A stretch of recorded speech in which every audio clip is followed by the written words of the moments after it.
following is a presentation of GRS-TV. We set the bar high. On top, cause we so fly.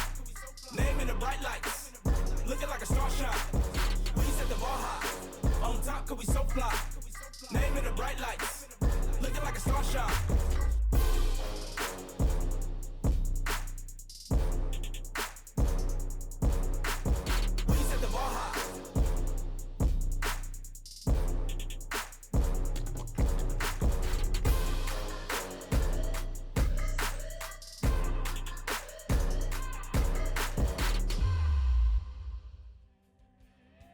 Playoffs begin in 2 weeks, and we've got one tonight that's going to determine a lot coming up.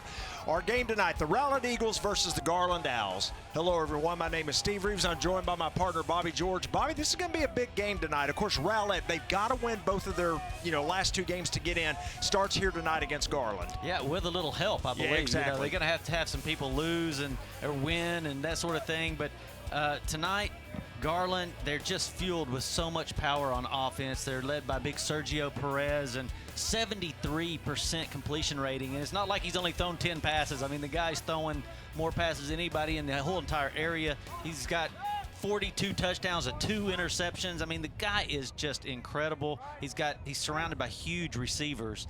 And so we're going to see how Rowlett can, respond to that. Yeah, exactly. Garland obviously at 8-0, looking to go 10-0 on the season. So this this game would be big, towards that goal here tonight. For Rowlett, on the other hand, and there's a look at their head coach, Derek Alford. Again, this is a must-win game for them if they want to make the playoffs. They got some help last week. They got their starting quarterback back. He got injured earlier in the season, and he looked pretty good last week. Yeah, Boyd, he's a pretty awesome kid, too, and they love him because, they had Okoye in there throwing. He only had like 100 passes thrown through 7 games. And you have Boyd come in here in 2 games. He's already thrown 100 passes. I mean, they threw about 54 passes last week alone.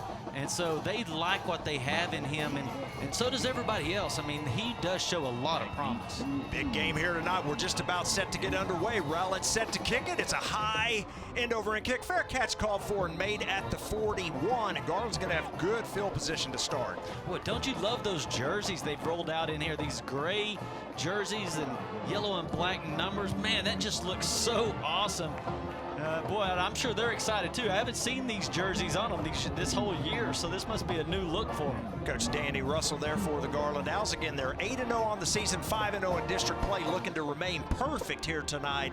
They're going to start with the ball. Mentioned Rowlett kicked off. They did win the toss, deferred to the second half, so Garland elected to take it, and we are just about ready to get started here. Bobby mentioned Sergio Perez, number 12, is the quarterback for the Owls.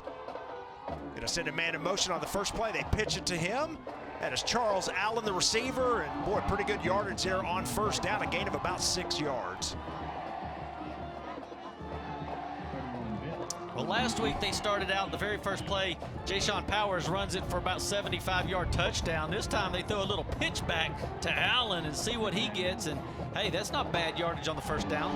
Perez rolls to his left. Pressure comes. He throws it to Allen, but it's a little low, and he may have even got his hand tipped as he was throwing that pass. Well, Ibakun on the other side of the ball, he's a pretty big guy, and he was able to get out there on Sergio Perez and really put the pressure on him. He didn't have a whole lot to do. See, here he comes right there, big number 4, getting his hands up, puts the pressure on him, and just nothing there for Sergio.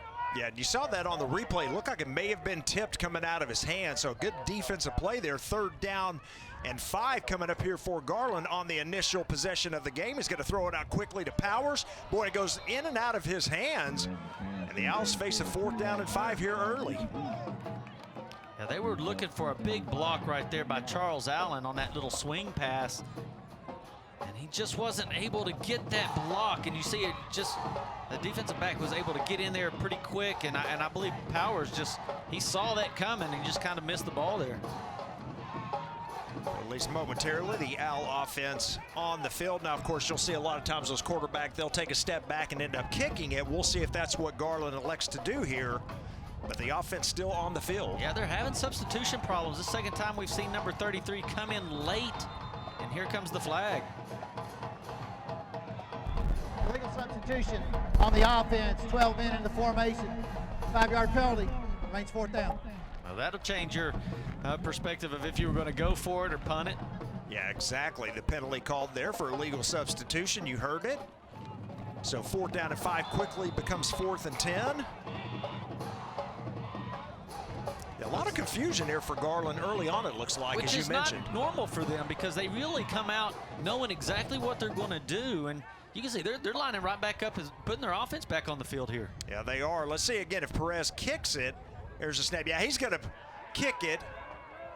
And no return men back, and it takes a Garland bounce inside the 25 and then down at the 24. Well, just a smart play. I mean, usually you see the quarterback just take 3 or 4 steps back, but he didn't. He was right there in shotgun position and just punted it right there. Yeah, it's kind of a quick kick, the old quick kick. Turned out pretty good for him, though. I mean, that put it inside the 25. I mean, you know, Rowlett didn't have anybody back to return that. Yep. So a good stand there by the Rowlett defense, a 3 and out, and here comes the Rowlett offense on the field. Again, we mentioned number 13, Harris Boyd there at quarterback. The junior calling the signals tonight.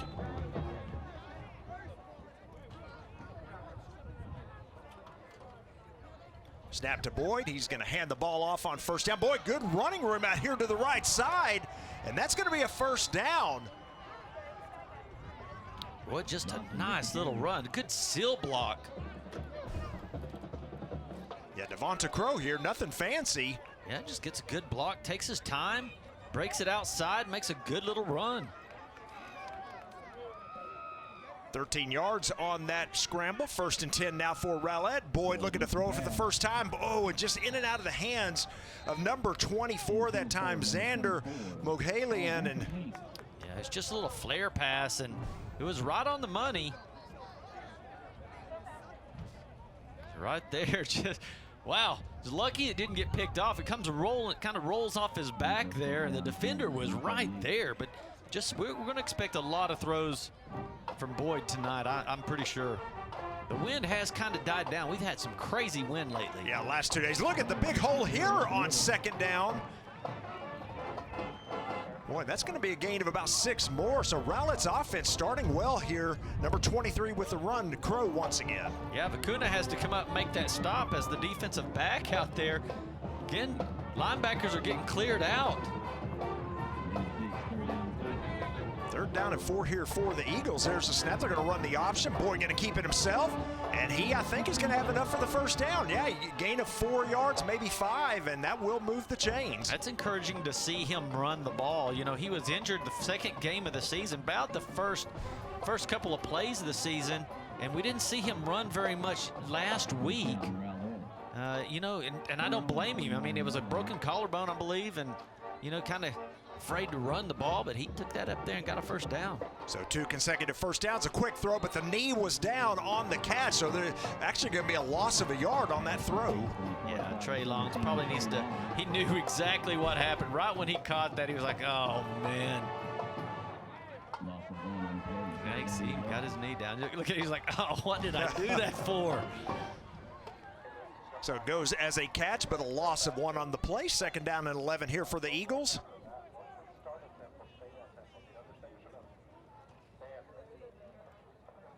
There's a snap. Rolling out to his right. Here comes pressure from the Owls. And a penalty flag comes out. He's just going to throw that one away and out of bounds. We will check the flag normally in the area of holding, but we'll check it. Yeah, I think Boyd did the right choice. Move, just throw it away. He's going to get a you know, 10 yards out of this thing. On the offense, number 23, 10-yard penalty from the previous spot. Still 2nd down. Yeah, just a wasted play, and I think he knew it. I think he saw the flag, just said, "I'll decide to just go ahead and throw that away." You see the hold right there in the middle of your screen. It's going to back the Eagles up 10, and as you said, Bobby, a good choice for the quarterback to throw it out of bounds. Yeah, no use trying to make something happen out of that one. He saw the flag come. Snap to Boyd, straight drop back there. Got the screen set up, and boy, pretty nice yardage there. A gain of about 6. Well, that's a strong run. I mean, he tried to run through some people right there. Devonta Crow, he's a junior. Just a strong run.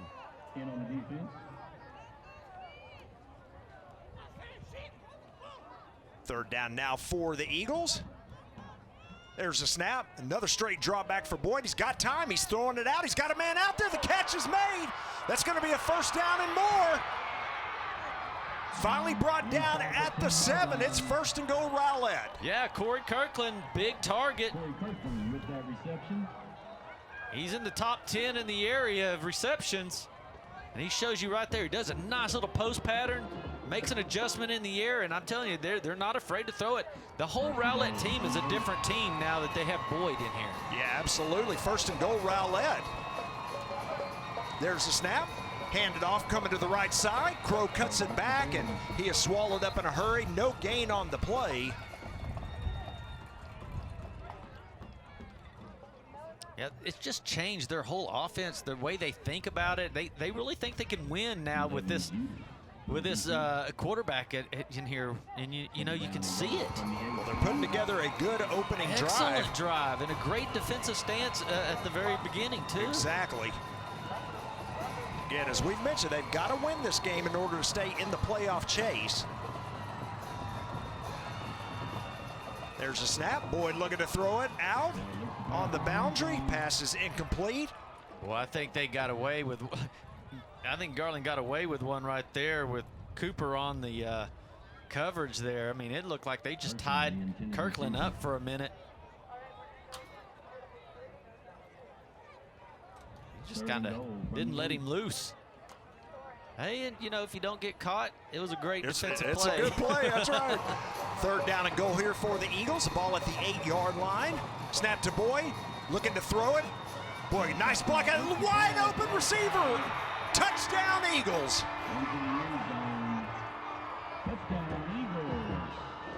Man, Mahogany he kind of just sneaks out there. He plays dead. It's the opossum play.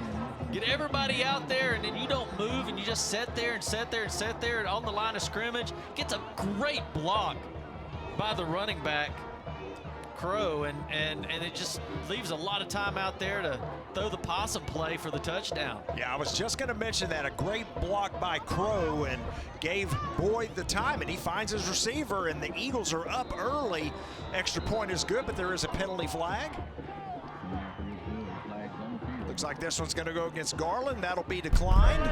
Offsides on the defense, number 11. Penalty is declined. Point is good. So just like that, Rowlett takes the lead. A great drive that time, Bobby. The Eagles on top, 7-0. We'll be back after these messages. The Garland ISD Education Foundation provides resources to support and enrich education for all students in the Garland Independent School District. Every dollar donated helps fund innovative teaching and learning initiatives. Choose today to impact a better tomorrow. For more information and to learn how you can give, visit gisdedfoundation.org.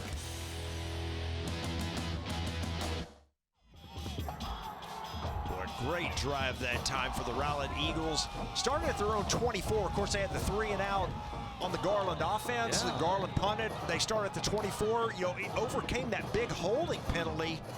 Now an onside kick attempt here. Wow, that was so beautifully executed. I have never seen an onside kick like that. And boy, it's just lucky that Garland had number 15 out there. Let's see who that is. Trevino. I mean, he was alert. Watch this. They break out of the huddle, and all of a sudden they just kick an onside kick. That goes 10 yards right there. And you're right, man. Heck of a play by that young man. Yeah, because, I mean, you're not ready for them to even come out of the huddle. Usually they'll break out and get in a formation. They broke out of the huddle coming at you, and he was just alert. Excellent play by Angel. Absolutely. There's a snap, handoff to Powers. Look at this big hole up the middle. Boy, huge run for Powers inside the 40 down to the 35, and let's see if that's the spark Garland needs. Well, if you haven't been able to throw it, you might as well run it. And who else is better to do that than Powers, all-around athlete. Quick throw out, catch is made, number 8, Ellis Rogers. That's going to be another first down, a gain of 11. Well, how can, the Owls respond? How are they going to respond to a 3 and out on offense and then marching down the field and getting a big touchdown on you? How is it the Owls going to respond? So far, so good. There's a snap. Hand off to Powers, looking for a lane. Patient that time. Gains maybe a yard on the play. Good job by the defensive line that time to hold him to a short gain. That's number 90 on the tackle. Number 90, Curtis Johnson. Yeah, big Curtis Johnson. He's a senior. Just a great job right there. They've got a great defensive line. There's a throw from Perez. That's going to be a touchdown, Garland. Number 5, Jordan Hudson. He put it right in the numbers. Well, Jordan Hudson's used to catching touchdowns. That's his 18th of the year. So accurate. Look at that. Right on the numbers. And it didn't take Garland long to answer. The extra point attempt coming up here to tie the game.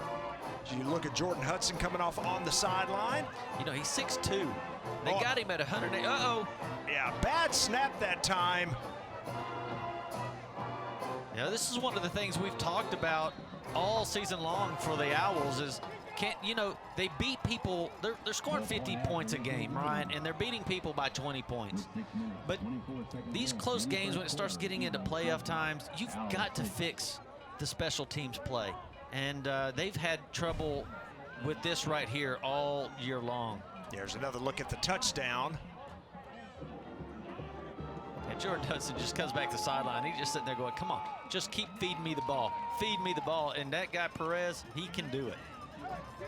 Good look at the Garland offense there. As you mentioned, number 12, Sergio Perez. Rowlett still with the lead, however, 7-6. And, yeah, Bobby, go back to what you were mentioning on the special teams. You know, those kind of things will cost you once you get to the playoffs. Yeah, you get to playing teams that you're really close on, and you may lose by 1 point. Exactly. It really matters to be able to kick have all three phases of the games working for you. You can't just do it on offense. You got to do it on defense, and then especially special teams. On special teams, that's exactly right. If you look at in NFL history, all of the leader in points, it's always kickers. So, I mean, they put a lot of points up for you. You've got to respect that.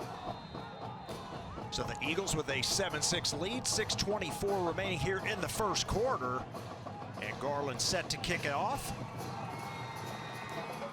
And Brown with the kick. It's going to be fair caught at the 16, so that'll come out to the 25. That's where the Eagles will start 1st and 10. Colton Yarbrough, he's an athlete, and you wonder why they do a fair catch down there on the 20-yard line. And I don't know if the coaches tell them, we don't trust you guys. You just always have to take a fair catch. But, I mean, he had 15, 20 yards. He could have took off running. Yeah, and Yarborough's been out a couple of weeks as well with an injury, so maybe one of those he was things thinking about that too. Exactly. Yeah. Yep. So the Eagles start 1st and 10 from the 25. They lead 7-6. What a great drive on their first possession. Let's see what they do on the second. Fakes the handoff. Boy, quick throw. That ball was tipped and intercepted. Still on his feet, number 9 for Garland. Still running. Gets out of things. Look at this. Still there he goes. And big Jonathan Brown. No way. All the way down inside the 10. Woo, lots of fun going on down there. Well, we can see it. He's trying to make something happen. What happens here? Ball gets tipped. Linebacker jumps out there and gets it. Yep, and number 9, Chauncey Carter there. And you start dancing around like that, a lot of times that ball will pop out, just like you were saying. Yep, here it comes. Then Jonathan Brown gets to get the pass here. After the interception, the personal foul for a legal blindside block on number 55 of the defense. It's a 15-yard penalty from the spot of the foul. Garland's football, 1st down and 10. He's the one that picked the ball up and took off running. He must have illegally blocked before he got it. Hey, man, he was working. I'm telling you, that guy's got a motor like nobody's ever seen, man. I've seen him chase running backs down 30 yards down the field. That guy's got a motor. So a turnover, all of that, a turnover for Rowlett. Garland looked to have a 1st and goal inside the 10, but instead the penalty marches them all the way back in their territory. So 1st and 10 at the 49. The handoff goes up the middle. I believe that's 21, Jayshon Powers with the carry. And he's going to gain about 3. Well, a lot happened on that play, but good play that time by number 23 for the Owls, Trey Alexander, the linebacker. Yeah, he's the one tipped it up there, He gets a lot. You got to get a little credit for that. You know, Ja'Cory Brown, number 15 for Rowlett. Now watch him. He's the other big guy. He makes a lot of things happen too. And a boot at number 4. Now he's been playing good too. Ubakun. Now that's a second big play we've seen him. He put pressure on Sergio Perez on the other side of the field. This time he chases it all the way down and makes the big tackle. Yeah, he comes from the opposite side to make the tackle. They've got to make sure they block him from behind. Now watch him chase it all the way down. Super athlete here. Just gotten better and better all season long. Yes, he has. A loss of 1, 3rd down and long. There's the throw. Wide open receiver for the Owls. It's Charles Allen. He's going to have a first down at the 32-yard line of Rowlett. Well, it's just so hard to cover all these receivers. It really is. I mean, and so accurate. He just knows where everybody's going to be.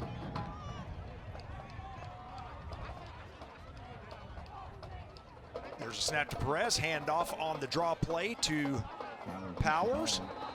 Well, good job by Rowlett's defensive line here. Again, they're holding Powers in check. He had the one big run on his first carry, but outside of that, not a whole lot of rushing.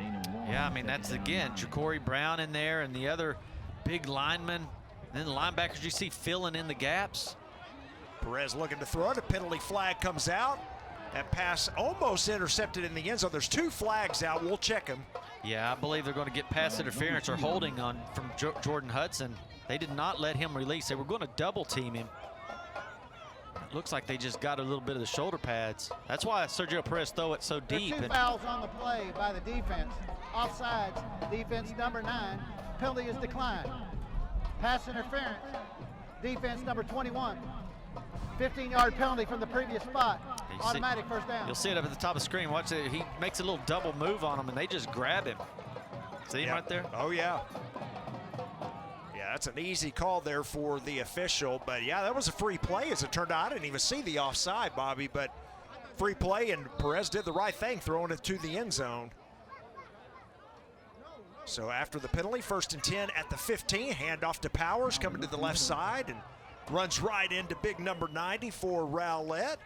That is Curtis Johnson, and a gain of about 2 yards. Yeah, I think they're, you know, it's one of the best little 2-tech tandems. I mean, him and Ja'Cory Brown, they're so big and strong. You see him just throw the guy off of him and said, hey, I want to take this guy. He just took Powers down to the ground. There's a snap. Perez rolls out to the left, looking to throw it. He's going to throw it to the end zone. Boy, and he was being chased by big number 4. Ibakun Okiyote, and we just had to get rid of it. I think if he had just a half a second long, if Ibakun wasn't coming down the line at him, he sees it, he would have found him and made that throw. He found him on running the backslider back there. So 3rd down and 8 now for Garland. Big play here for Rowlett's defense. Perez looking, he's got time, throws to the end zone. That's a touchdown. And Ellis Rogers with the catch. These receivers are just so good. Just put it right there where nobody else can get it. Throw your man open. That's what you say. Throw him open. Garland now takes their first lead of the game with 3:42 in the first quarter. Brown on. Again, we saw problems the last time. This time a better snap and hold. The kick is up. That one is good. So again, 3:42 remaining in the first quarter. There's a look at Ellis Rogers, who just scored on the touchdown. Our new score, Garland 13, Rowlett 7. We'll be back after these messages.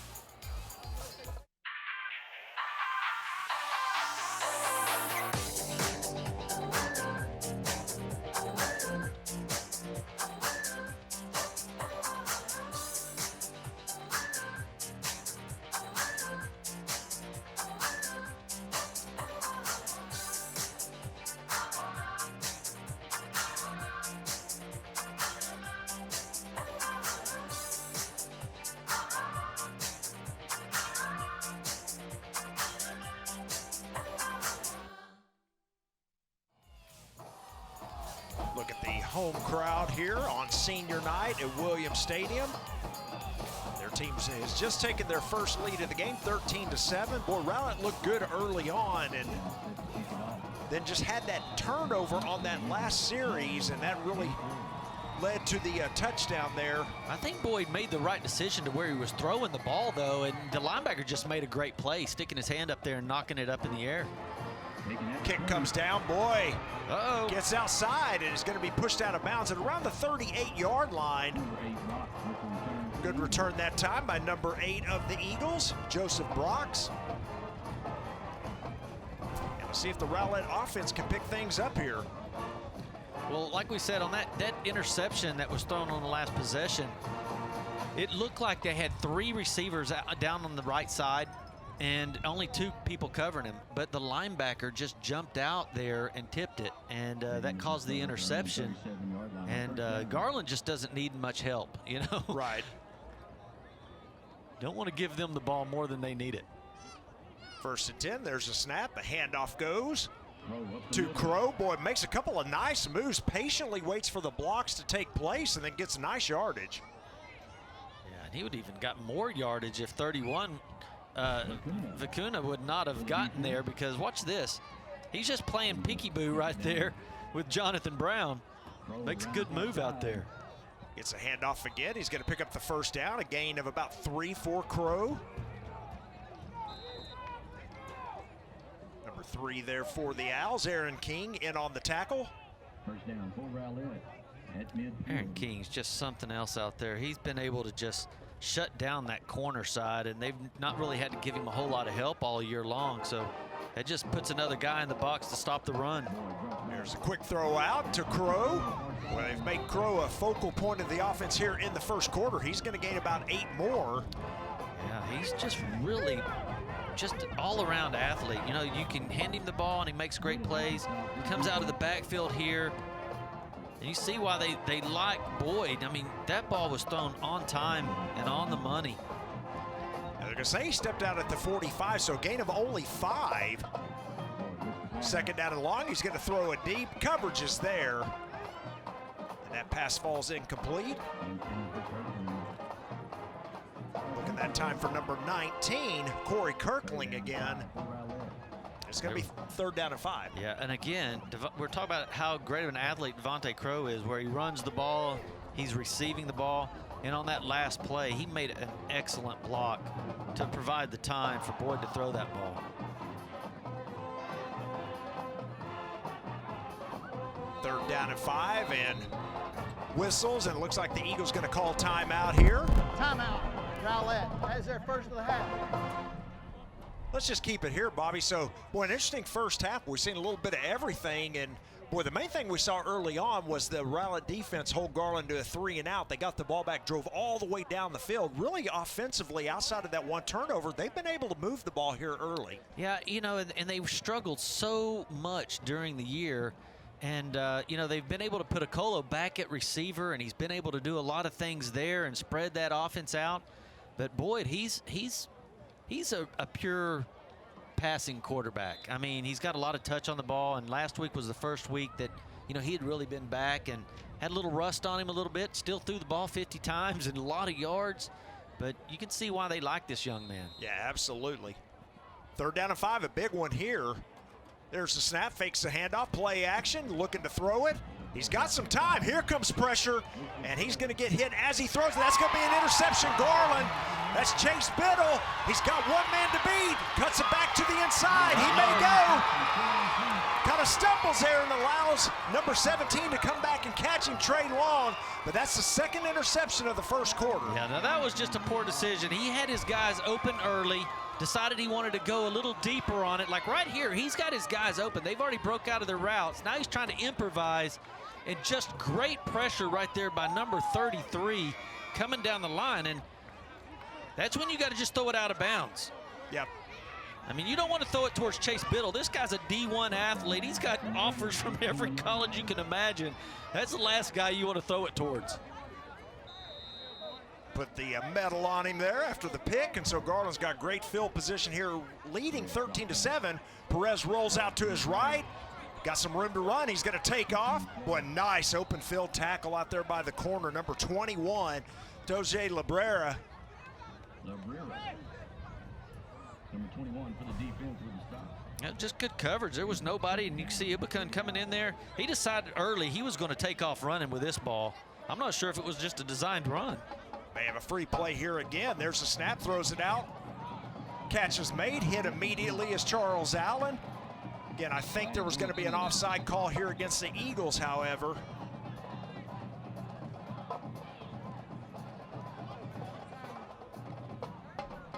Personal foul, roughing the passer, a blow to the head.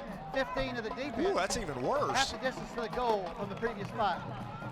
Automatic first down. Well, you know, they don't hardly ever call it in high school, but I did see it. I mean, they came after he threw the ball. He got kind of sandwiched, and it looked like they were going after him, but you just don't see the call hardly. And yeah, there was the offsides. You can see number 78 just stopped. So first down and goal for Garland. There's a quick pass out. Catch is made. That's going to be a touchdown, Garland. That's Jordan Hudson. That's dirty is what that is. When you can throw a fade like that, you've got some pretty good trust in your receiver and your quarterback. It's good coverage. And I don't know how you stop it. And they didn't. The touchdown is good to Jordan Hudson, his second of the game. Look how big he looks. He's a big guy. That's why they can throw that. I mean, you go up there and he just posts up, turns his face towards you, and all of a sudden he's just posting you up. You can't get as tall as him. Here's a look at Jordan Hudson again. 2 touchdowns on the game. The extra point is good. Our new score, Garland 20, Rowlett 7. We'll be back after these messages. We are all connected to something bigger than ourselves. Change one thing, change everything. The things we do today have an extraordinary impact on a child's future. A better child, a better world. GISD has a ripple effect on our community. Every lesson can positively affect our future leaders. We are Garland ISD, impacting lives, changing futures. It's what we call the GISD effect.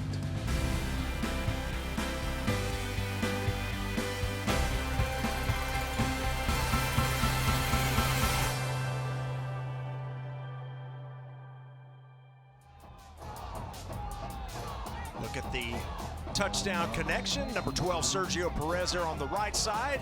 Jordan Hudson, number 5, on the left. They've connected for 2 touchdowns. And Bobby, they've connected a lot here on the season. Yeah, Jordan Hudson, he just sits there and says, hey, all I do is catch touchdowns, all right? I average 17 yards per carry, and guess what? I've got 17 touchdowns. I mean, come on.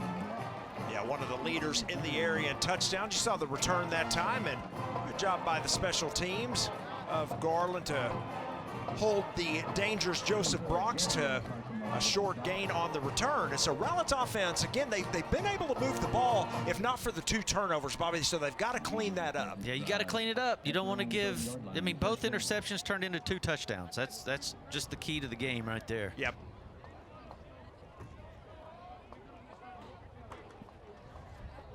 There's a snap, the handoff to Crow. Or pardon me, not Crow, but that was Crow. Yeah, it was Crow. And he's just been all over the field. He's just, that's been their best bet right there, is handing it to Crow and get behind those big offensive linemen. Look at him pushing everybody backwards. Look at that drive number 60 is giving you right there. Why not run behind him, Standrick Cole? Yeah, they're getting some yardage outside for sure. And again, that was a gain of 11 and a first down. There's a snap. They're going to hand it off once again to Crow. Yeah, Same do play. it again, right? Yep. Run right behind big number 60 and big 65. Boy, another nice gain, 5 yards on that one. Manjivar and Cole. That's a good combination. And then big number 74 over there on the end. That guy is just a huge guy. Roberto Jamiz.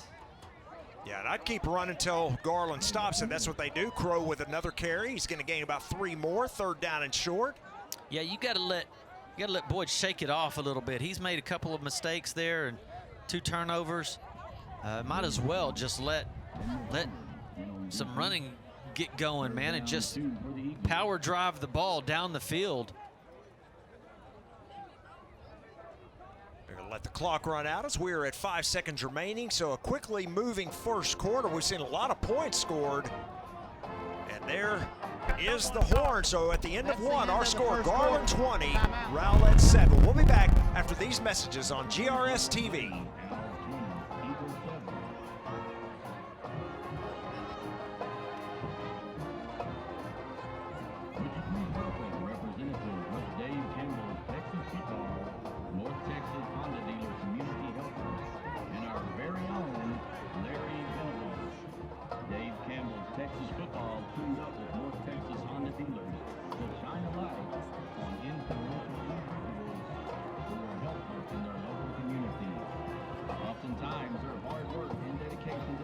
We are back for the start of the second quarter.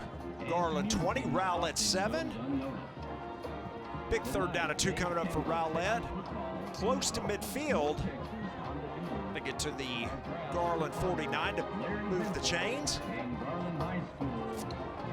Dave Campbell's Texas football here, so a little bit of a delay as they were doing a little promotional thing right there before the snaps, and now we're back to live action. Third down and 2, big play coming up here.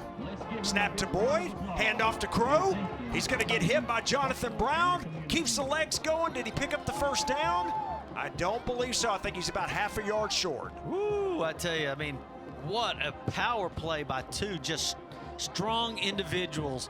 You have Crow running the ball that hard, and you got Jonathan Brown on the other side trying to make that stop. Boy, that was just battling down there. Rowlett keeps the offense on the field. 4th down and about a yard. There's a snap. They're going to hand it off to Crow. Easily gets the first down to the left side. Good blocking up front. Yeah, that's that Standrick Cole again. Might as well run behind him and number 74, Jameis. I mean, that's exactly what they did. They said, hey, let's just run right there behind him. Boy, they just got some great push. Pick up that first down. Yeah, the running game's working for Rowlett here early in the game. Uh-oh. Transferring somebody out from the line. Just about set now. First down and 10, Rowlett. There's the snap. Boyd looking to throw it. Pressure comes. He's going to roll out to the left. Now he's going to take off and run. And he's going to go out of bounds after a gain of about 5. Chased out of bounds by 49. Looks like he wants to improvise a little bit. If his receivers aren't open, and Garland's doing a great job of holding the receivers and not letting them get open, but once that happens, he wants to improvise, and you can see his players aren't coming back to him. They've got to help him out. Those receivers got to break that route. Once your route stops, you got to come back and help your quarterback, and we're not seeing that. But that's what he's wanting to do. He's wanting to improvise a little bit. There's a snap handoff to Crow. Boy, big lane up there, and closes in a hurry, but he's going to be close to another first down, a gain of about 4 more. And Bobby, what does it do to a quarterback? Of course, he had the 2 interceptions in the first quarter. Does he become a little gun shy as well? I think we're seeing it, right? I mean, he's been throwing the ball 45 times a game, and now all of a sudden they're just kind of taking it out of his hands, letting him hand it off a little bit, which is working. There's a snap. They're going to. Oh, the ball is loose. And they're going to lose big yardage back to the 45, a loss of 6. On the bad exchange, boy, and that you don't want that at this time. It was 3rd and short, now it becomes 4th and long. Now he's going to have to throw it. We've just seen big number 33 coming in there all the time. He's been chasing Carcamo. He's been chasing Crow around all day, and Boyd. I mean, he's been putting pressure on all of them. Yeah, the sophomore linebacker for Garland. So Rowlett, at least momentarily, has the punt unit on the field. There's the snap. Kick is off. It's a low line drive kick. It's going to take a bounce to the Garland player who gets past the front line, but then upended. There's a penalty flag that does come out late. That's big number 15 for Rowlett down there on the tackle, Ja'Cory Brown.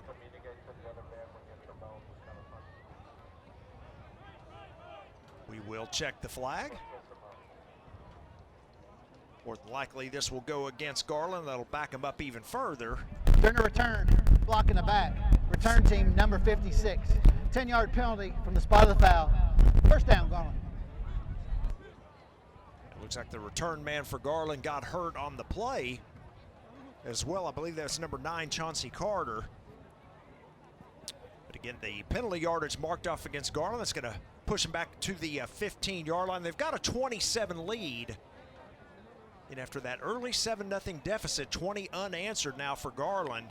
The Owls start first down from their own. Yeah, and again, it's been from Rowlett turnovers that's really helped them out a lot.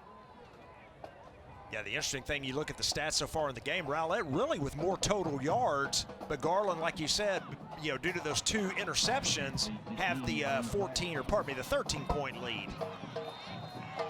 Quick throw out to number 26 is caught, and boy, nice run for Keontae King, and he may have a first down depending on the spot.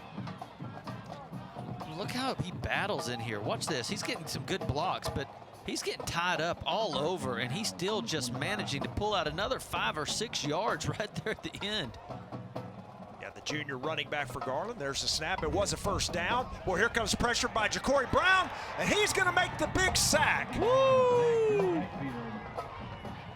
I've been telling you, that guy's got something. Beats his man. Hey, that's just how much do you want it? And he wanted a lot. He wanted it a lot. Yes, he did. That's going to be a loss of about 12 yards. Going to set up a second down, actually 13, so second down and 23 now for the Owls. There's the snap. Perez rolls out, throws it out quickly. He's got a man out here. And that is, I believe, Ellis Rogers with the catch. It is. Gain of about 6 or so. It's going to be third down and long.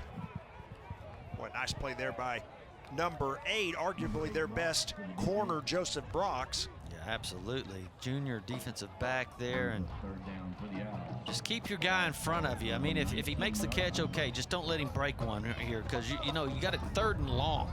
Oh, another free play here, it looks like. Perez in some trouble, kind of shovels it out to Keontae King. Throws it out there with his left hand. Yep, he sure did.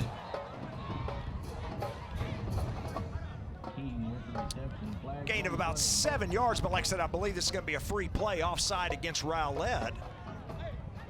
I mean, Perez just showing what he's got out there. Offside on the defense, number 9. It's a 5-yard penalty from the previous spot. Replay third down. They got the defensive end out there trying to get to that quarterback just a little early. Watch Perez right here. He's a right-handed quarterback. He's getting pressured. Sees his receiver. Jonathan Brown all over him again. Just toss it out there. Let's see what we can get here. So after the penalty yardage marked off, third down and 11 now for Garland. And boy, here comes the whistles, and Rowlett going to have to use another timeout, their second of the half. So with that timeout, we'll take a break. We've got 8:13 remaining here until half. Our score, Garland 20, Rowlett 7.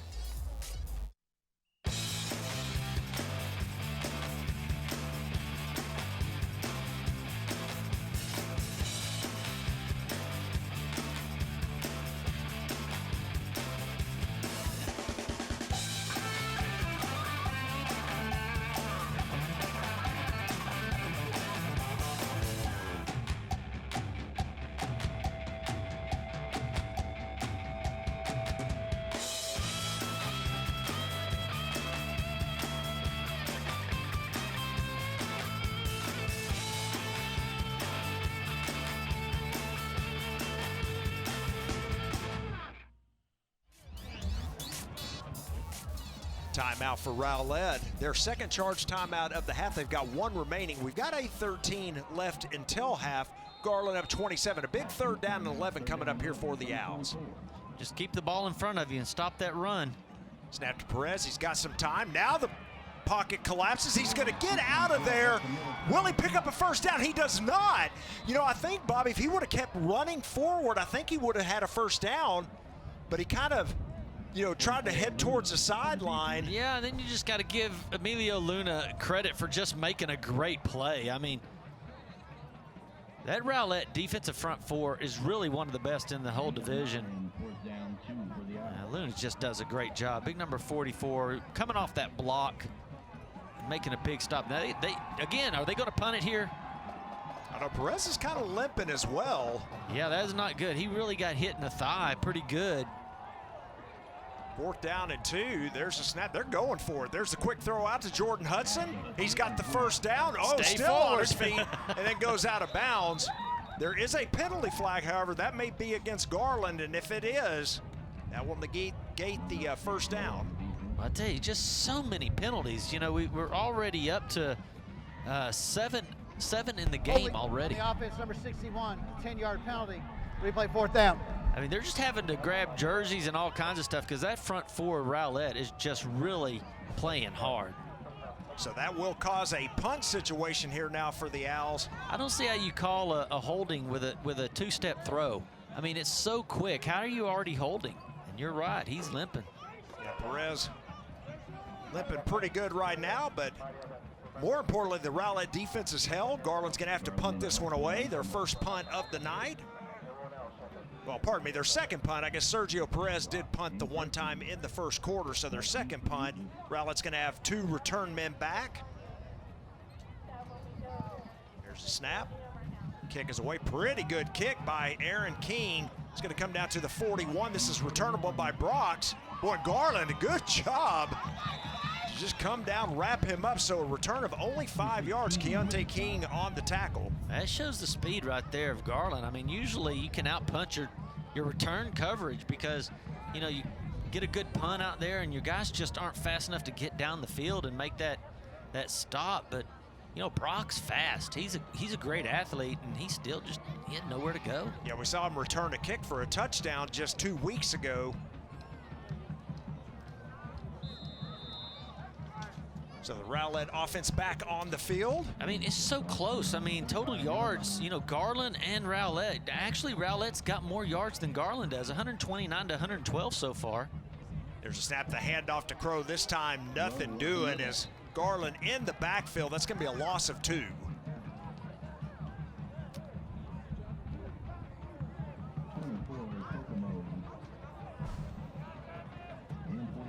Just hand it to Crow, and boy, just the gray jerseys just really made a play right there.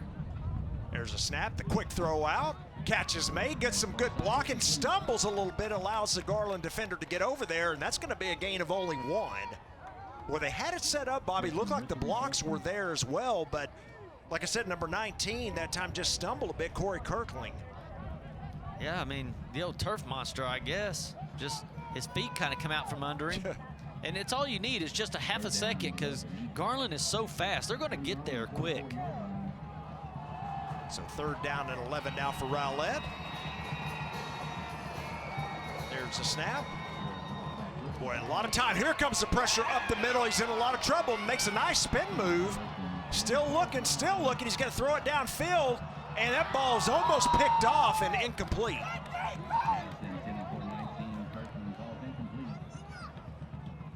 I do see a flag down. Flags on the field.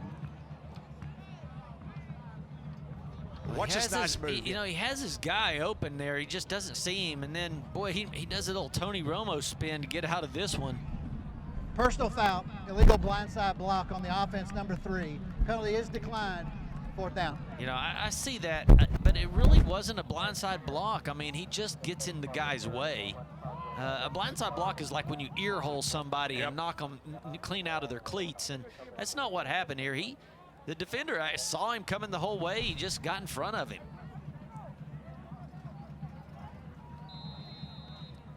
So an incomplete pass, 4th down. Rowlett sends the punt unit back. Garland has 2 ready to return. There's a snap. Another low kick. It's going to bounce, come down to, I believe, number 3, Aaron King. Tries to get a block there, cuts it upside, or upfield, pardon me, and not quite back to the 35, and that's where the Owls will take over. So let's see if Sergio Perez comes out for the offensive series. It looks like he is. Yeah, he forgot about that limp. He's going to come on out there anyway. Yeah, he's not a real big-time runner. He likes to sit in the pocket and toss that thing around. Yeah, Rowlett's gotten good pressure on him here so far in this first half. Yeah, it's a big defensive front right there by Rowlett. You got big number 9 on one side and number 4 Ibakun on the other. And then you got Brown, and these guys are big in there. There's a handoff to Powers. Breaks one tackle, but not the tackle of Brox. A good job of Brox to come up and make the stop after a gain of about 5 yards. Number 8, Brock, to the defense. Yeah, just get it to Jay-Sean Powers. He likes to run the rock. Just says, keep feeding it to me. Well, he gets it again here. Tries his hand at the left side, a short gain of about 2 yards. So once again, a 3rd down and 4 coming up now for the Owls. Number 90 again on the tackle. That is Curtis Johnson. He's had a big first half. Yeah, it's hard to block all these guys. I mean, they're really, really good. You know, Garland's got a great offensive line. They've been scoring a lot of points. And but this defensive line, this is something else here. Quick throw out, catch is made right at the sticks. Let's see if they give it to him. I think they do where the spot is. I believe that's number 3, Aaron King. It is. Yeah, I think they're going to give him the first down on that. He gets just enough yardage to pick up the first. Well, Taja Librera is right there on it, though. He sees where it's happening. He breaks on it quick. Ooh, I don't think he got there, man. That's a good spot. Yep, I'm with you.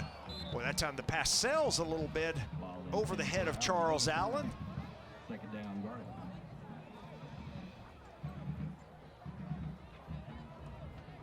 Look at Sergio Perez, the leading passer in the area. Yeah, they've held him pretty good tonight. 7 of 10. He's only got 89 yards, but, you know, he's got 3 touchdown passes already.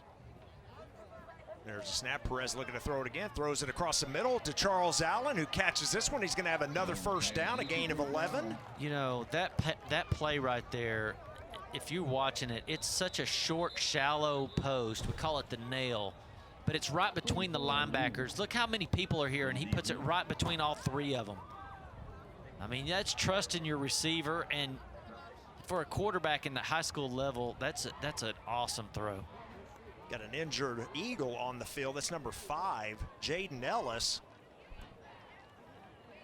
He's one of the players in on the tackle, but you're right, Bobby, just right there in, you know, right in the numbers there between 3 defenders. Yeah, and you've got to wait for it's such a timing route too. I mean, you have to wait for him to clear the linebacker, and you got to throw it between his, you know, his outstretched hands. You got to get it between him and the 2 defenders on the backside, and man, that's just a real I don't know. It's a real good throw, but 1st down, 10 for the Owls. On the right-hand side there, you see the player for Rowlett that got hurt. Still didn't see exactly what happened there, but he is able to come off the field, so expect to see him back in. The handoff to Powers. He's got a lot of room up here tonight. Makes a nice cut to the left, inside the 20, and down to the 18. A big run for Jay-Sean Powers. Wow, Powers just showing the move right there. I mean, you don't know how good this move is unless you're trying to defend him. Watch it, he just breaks left,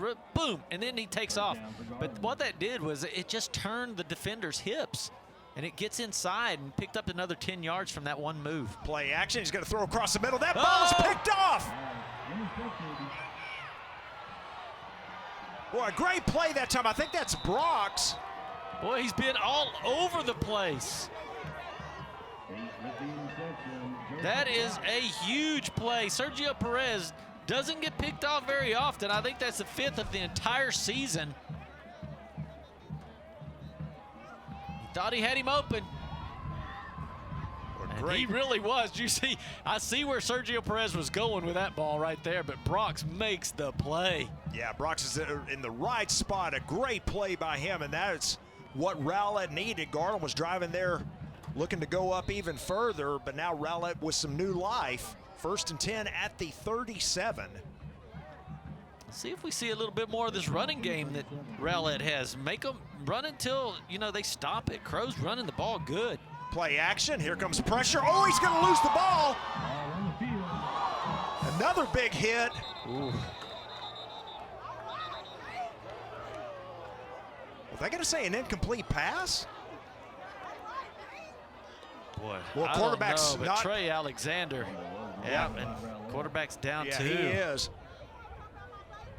Looked to me like a fumble. Let's see what happens here. Here comes, yeah, the big hit right from behind. No, that's a fumble all the way. Yeah, and I think Crow thought it was. He thought it was a fumble too, and boy, he took a huge shot as well. Boy, but more importantly, the quarterback for Rowlett is down, and that is not good. He just didn't even see the hit. It came from behind right there. Yeah, and I don't know if he just lands on his arm funny or, you know, it didn't look like he got hit really hard. Now, Crow looked like he got hit really hard. bad. Yep. Yeah, and they may be checking his collarbone. I think it was a collarbone injury early in the season, and that's certainly where they were looking. So you hope he is okay. Let's give him a hand.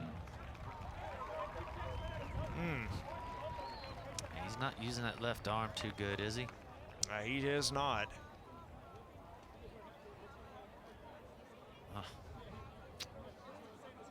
Just hate that. Yeah, you sure do. Boy, and he was playing so well. You know, yeah, he had the 2 interceptions, but again, He's you know, putting just the ball on it. Yeah, and second game back, I mean, you know, you can expect some of that, you know, as you're still kind of getting back into the game flow. Well, so it was absolutely making the running game work because absolutely. they were having to trust him throwing the ball, and it was really making that running game. Crows having a huge game with running. So number 2, Ernest Thomas, at least momentarily at quarterback now for Rowlett. 2nd down and 9. Quick throw out, catch is made. Has some good blocking out here. And he's going to go out of bounds. Penalty flag. They're going to get holding, I think, on the Eagles. On the receiver out here trying to block. Well, they didn't give Ernest Thomas much time to get warmed up, did they? No, they didn't. Come on out here and just throw the ball right off the bat. Holding on the offense, number 24. 10-yard penalty from the spot of the foul. Still 2nd down. Like you said, just a quick snap and throw it out there. He did a good throw. He had a good throw right there, but you see the holding right there on number 22. And that's where they get it. Boy, sure hope number 13 Harris Boyd can come back. But a nice throw on that first, like you said, don't even get time to warm up, and Thomas throws one out there quickly. Well, you know, they have different running back and everything out there. I think, you know, a lot of people got hurt on that last play. After the penalty yardage, 2nd down at about 17. There comes the handoff, and then thrown down immediately in the backfield is number 34. That's Julius Hinojosa. And boy, that was a big hit immediately. Watch this, Bobby, as he comes across. I mean, I don't know where he came from. I think that was just a blitz by the linebacker, number 42. I don't know where he came from. We don't have him on our roster, but man, they're gonna make some room for him. I'm telling you right now, that's about the 3rd play I've been able to call his number, but I don't have his name. It's another loss, 3rd down and long. Now there's the snap. They're going to hand off to Crow coming to the right side. And he's going to be chased down after a gain of about 4 yards.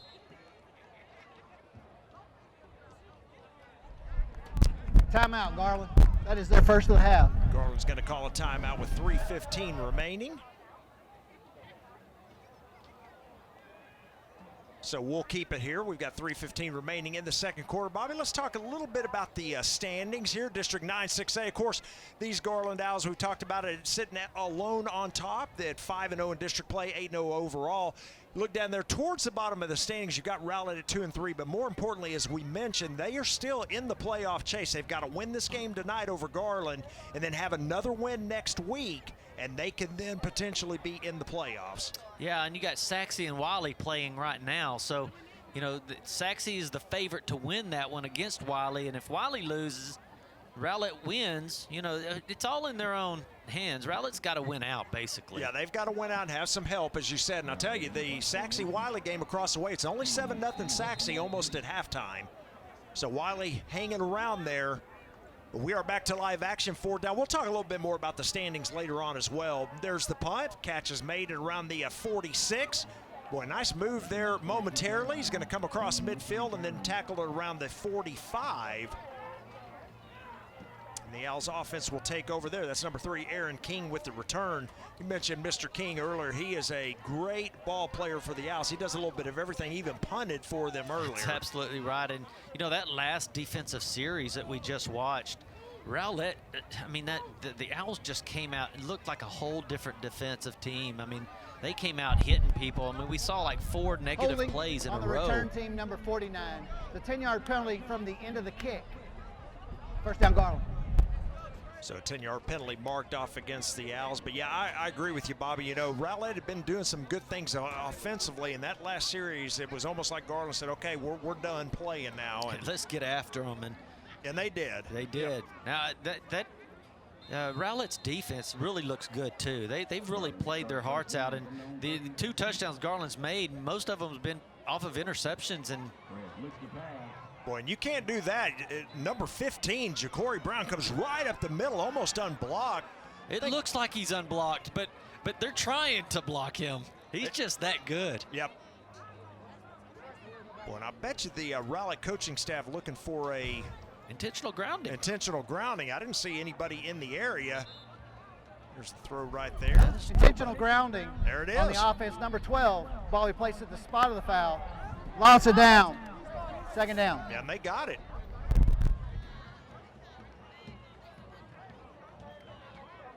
Of course, a loss of down as well, so second down and long. Those guys in those white jerseys, they came out to play tonight. Yes, they did. They're playing like a playoff game is at stake. Perez rolls out, looking to throw it toward the sideline. Boy, a nice throw out there, and that's a good catch. Well, the Rowlett coaches saw it different than the guys in stripes, didn't he?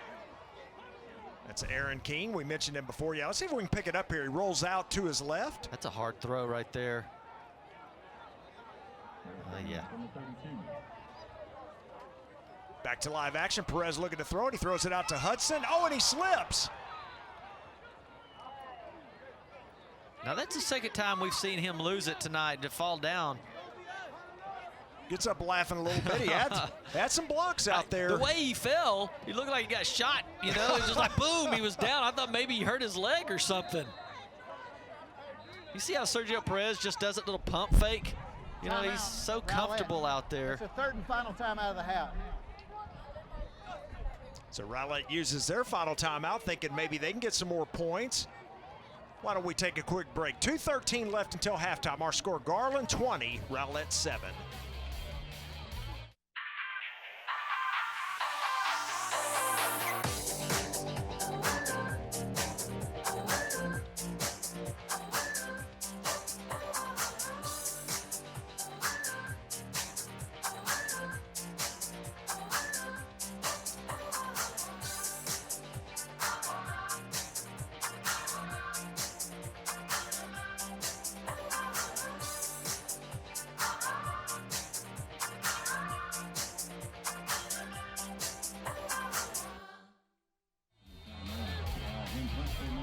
Fourth down, 18. The Owls in punt formation. Again, the aforementioned Aaron King ready to punt. No pressure. What nice kick. Going to chase Brock's back inside the 35. Going to try to break containment here. Boy, but nice job by King to just string him out. Yeah, just not going to happen with Garland. They're just too fast. You're not going to be able to outrun them to the outside, even if you're one of the fastest guys. I mean, there's just too many of them out there. And there's 11, and they're all fast. So it's hard to break outside on these guys. Yeah, good kick by King that time as well. So Rowlett takes over 1st and 10 at the 30. Get a 20-7 game here. Rowlett is playing their hearts out. The defense has looked really good. And you know, Bobby, you mentioned it before. If not for those 2 interceptions, we could have a 7-6 ball game right now. Or they could have, Rowlett could have scored. I mean, but now that they're missing their quarterback, they've got a new guy in here. Got a handoff here. New running back on the field. That's number 22 for the Eagles. Kingston Johnson, the sophomore, and he picks up nice yardage on 1st down, a gain of about 7. And now we keep seeing Caleb Carcamano, number 10. He's a sophomore, that big number 33. He's been making plays all over the field, playing middle linebacker right there. There's a snap, looking to throw it. Here comes pressure up the middle, and he's going to run close to a 1st down, but I think he's about a yard short. Again, number 2, Ernest Thomas in the game. Normally a wide receiver, Bobby, but having to pick up quarterback duties. 3rd down 1. Boom, here comes big linebacker again. There's a snap. Hands it off to Crow. He's going to have the first down. Gain of about 2, but he gets upended quickly after that. Yeah, him number 55, Brown, and 33 again. Just really showing up as a big linebacker as a sophomore. See him filling in that gap right there? First down. Blitz up the middle. Quick throw out to Crow. Boy, nice job at the corner out there. That's Aaron King. Comes off the block, baby, and Bobby, it holds him to 1 yard. Yeah, baby. He did a good job right there because he had a lot of open room to run. There's a snap. Quick throw out once again. This time, receiver does split the defenders, and that's going to be a first down. Yeah, Kirkland catching the ball real quick. It looks like they're speeding their offense up just a little bit. Ernest Thomas making some good throws here.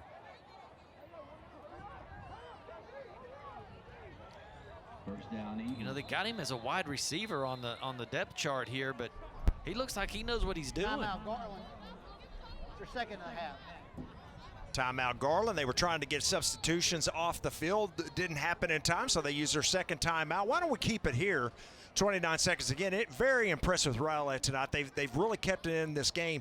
You know, as you mentioned, Garland's averaging over 50 points a game on the season. They've got him held to 20 right now here, and we are in the waning moments here of the first half. So again, the Rowlett defense just a great job tonight. Yeah, you know, and so is the offense. The offense has really played really well. They've really controlled the ball without those 2 interceptions.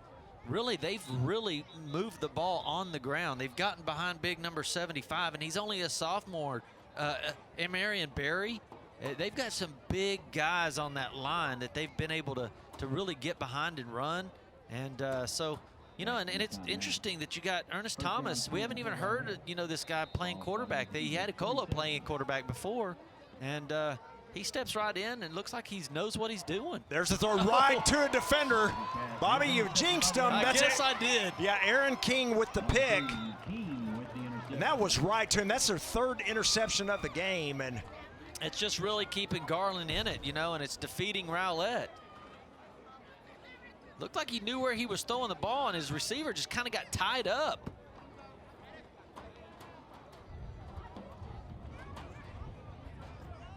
Was a turnover with 20 seconds, and the way Perez can throw, not out of the question that Garland could score again here. They only have 1 timeout left in the half. Got 3 interceptions in this first half. You see Rowlett, they've got 4 guys deep now. They're playing a little umbrella defense here. Quick throw out, catch is made by Rogers. Well, cuts back outside. Still on his feet. Look at here, Bobby. Guess what? If he gets a block, he does. Gets it to Hudson, who goes out of bounds at the 3, but they're going to have a 1st and goal with about 4 seconds remaining. Oh, yeah. And then he rolls into the end zone. See, it's just a little dig route. He drives that right foot and just comes straight down the line. Makes some plays here, and he hands the ball off, but he ends up falling into the end zone. He's like, man, I could have fell in the end zone. Got to throw it here. There's a quick throw. That's a touchdown, Garland. Woo! And that's Aaron King. That's a nasty route right there. It's just a slant route. I call that a gut slant. One-on-one coverage. Zip it right in there. Nobody else can get that ball. So King with the interception ends up with the touchdown reception. Reward him. Boy, and that hurts Rowlett again.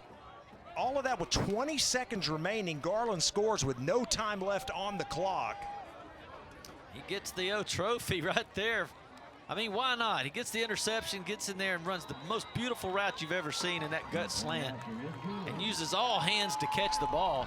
The end of the first half. So there's the extra point. It is up and good by number 88, Darryl Brown. We have come to the end of the first half of play here at Williams Stadium with our score: Garland 27, Rowlett 7. We'll be back after these messages on GRS TV.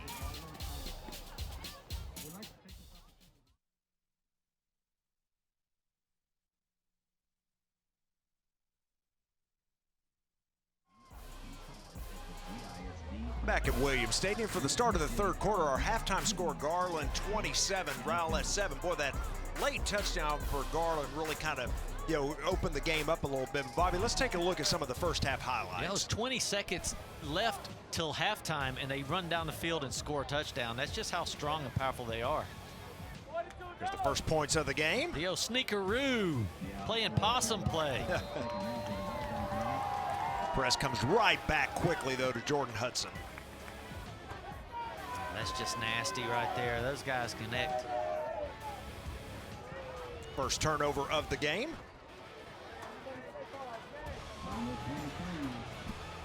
And he made them pay. There's the all I do is catch touchdowns guy.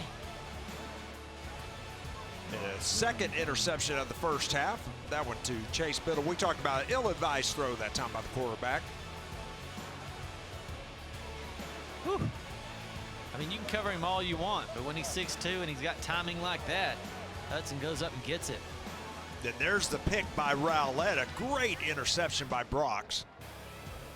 They got him back in the game right there. Kind of defeated the momentum of Owls. And then you scripted it, the third interception by Aaron King. And the throw at the end of the half to Aaron King to wrap up our highlights. We are back to live action. Already had the kickoff. Rowlett with a 1st and 10, but on the first play from scrimmage, they fumble, and it looks like Garland has the ball. Boy, penalty flag comes out late as well. Well, you know that sometimes happens when you're trying to do that RPO, run pass option, and you got a new quarterback in there. Sometimes they don't realize if you're going to hand the ball or you're going to pull it out to throw it. And every once in a while that'll land on the ground, and it seems like that's what happened here. Yeah, you're getting unsportsmanlike at the end of the play here. Sportsmanlike conduct on the defense, number 45. 15-yard penalty. Number 45's first unsportsmanlike of the game. First down, Garland. So that will move the Owls back. But again, the first play from scrimmage, a handoff and a fumble on the first play. Garland with the ball. Here's a look at it again. There it goes. And you know, the first quarter of this game, it was really close. First downs, total yards, everything was really close. But that second quarter, Garland really started pulling away. There's a handoff right up the middle to Jayshawn Powers, still on his feet across the 40 to about the 36-yard line. So he had 9 attempts for 58 yards in that first half. Now you're going to add 20 yards to that. Strong runner, quick, watch his little boop, and then take off again. That picked him up an extra 5 yards. Yeah, they handed off to him again here, Bobby. That's going to be another first down, a gain of 12 more. Do a little bit of trap blocking up front. Beautiful blocking. You know, Garland now up to 265 yards per the game, 166 in the air, and they're approaching 100 yards rushing. Gonna hand it off again to Powers, trying to get outside, stumbles a little bit, and good job by Rowlett that time to not let him get outside. That was number 31 on the tackle, Jabril Betts. They got Powers at 6 foot, 185 pounds, but he runs like he's about 195. Garland back up quick, 2nd and 8. There's a quick throw, catch is made, cutting outside, headed to the end zone. That's a touchdown, Ellis Rogers.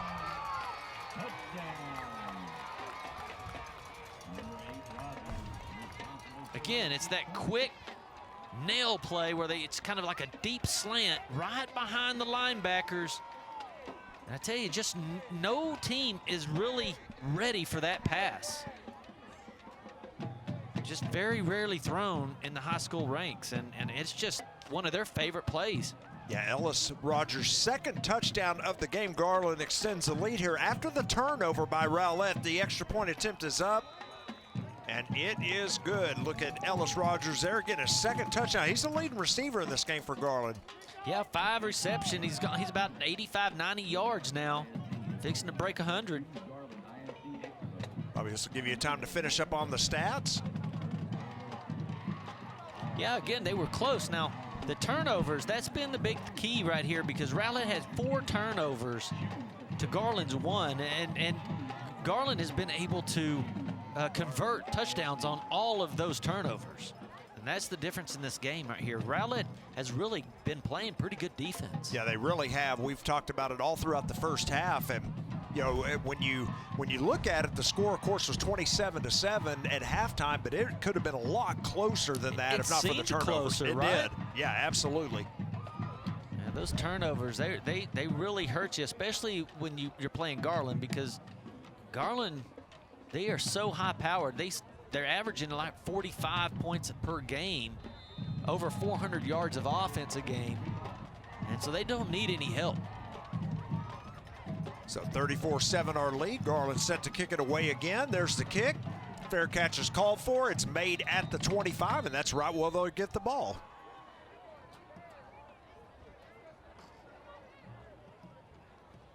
Well, again, a big play in the first half as well, of course, was the injury to starting quarterback Harris Boyd for Rowlett. Boy, and sometimes, you know, you get those injuries like that to your quarterback, and it just kind of takes the wind out of everybody. It really does, because he had fought so hard to get back into these ball games, and we'd been bragging about how good he's been playing, and man, all of a sudden you get back out there and he goes down, and I'm not sure, you know, that whole play, it seemed like a lot of guys got dinged up during that play. It was a dangerous little play there. It did. Now Crow is back in at running back. There's a quick throw by Ernest Johnson. Matter of fact, Crow was the one that fumbled on the first play of the third quarter. That catch made by Trey Long, a pretty quick throw and a nice catch. Yeah, getting a little screen play out there, and Kirkland just able to get out there and just pick up some yards, and you know, that's a good little confidence throw right there. Just a little boost, get the ball moving here. Gain of about 7 yards on that play. 2nd down and 3 now for Rowlett. Get number 2, Ernest Johnson in at quarterback for Rowlett. There's a snap, quick throw out, and just like that, hit immediately and dropped. And I believe that was number 3, Aaron King. It sure was. There's a snap. Watch this play, Bobby, by King. Boom. I mean, he drives through everybody, man. It's like cattle wrestling. Cowboy and cattle wrestling, just drove through the defender. Ernest Thomas, the junior quarterback for Rowlett. Again, you know, we saw James Okolo fill in at quarterback whenever Harris Boyd was out early. I haven't seen Okolo out there, so I'm guessing he must be injured as well. He must be, because, you know, he's number 7, and usually when he went right back out to wide receiver last week. Well, here comes a throw out of bounds. Boy, had a receiver out there that time. It was just a fly route. Yeah, you got to put a little zip on that one. That was just a little high, little rainbow throw. But yeah, you got to just relax that. That could have been a nice play for them right there. Kirkland was wide open. That ball just sailed. Yeah, the safety came over but didn't get there in time, or wouldn't have gotten there in time, but ball just a little too far and out of bounds, and so it's 4th down. Eagles are looking to kick it away again. 2 return men deep for the Owls. It's going to be a penalty, though. It's going to move it, and boy, I tell you what, there's going to be an offside call, and here comes another flag, comes out late. There's definitely going to be an offside call against Garland that would have made it 4th and 1, but we'll see what the second penalty is. There's somebody without their helmet down there, so usually that's not a good sign. Well, a lot of penalties in this game here tonight.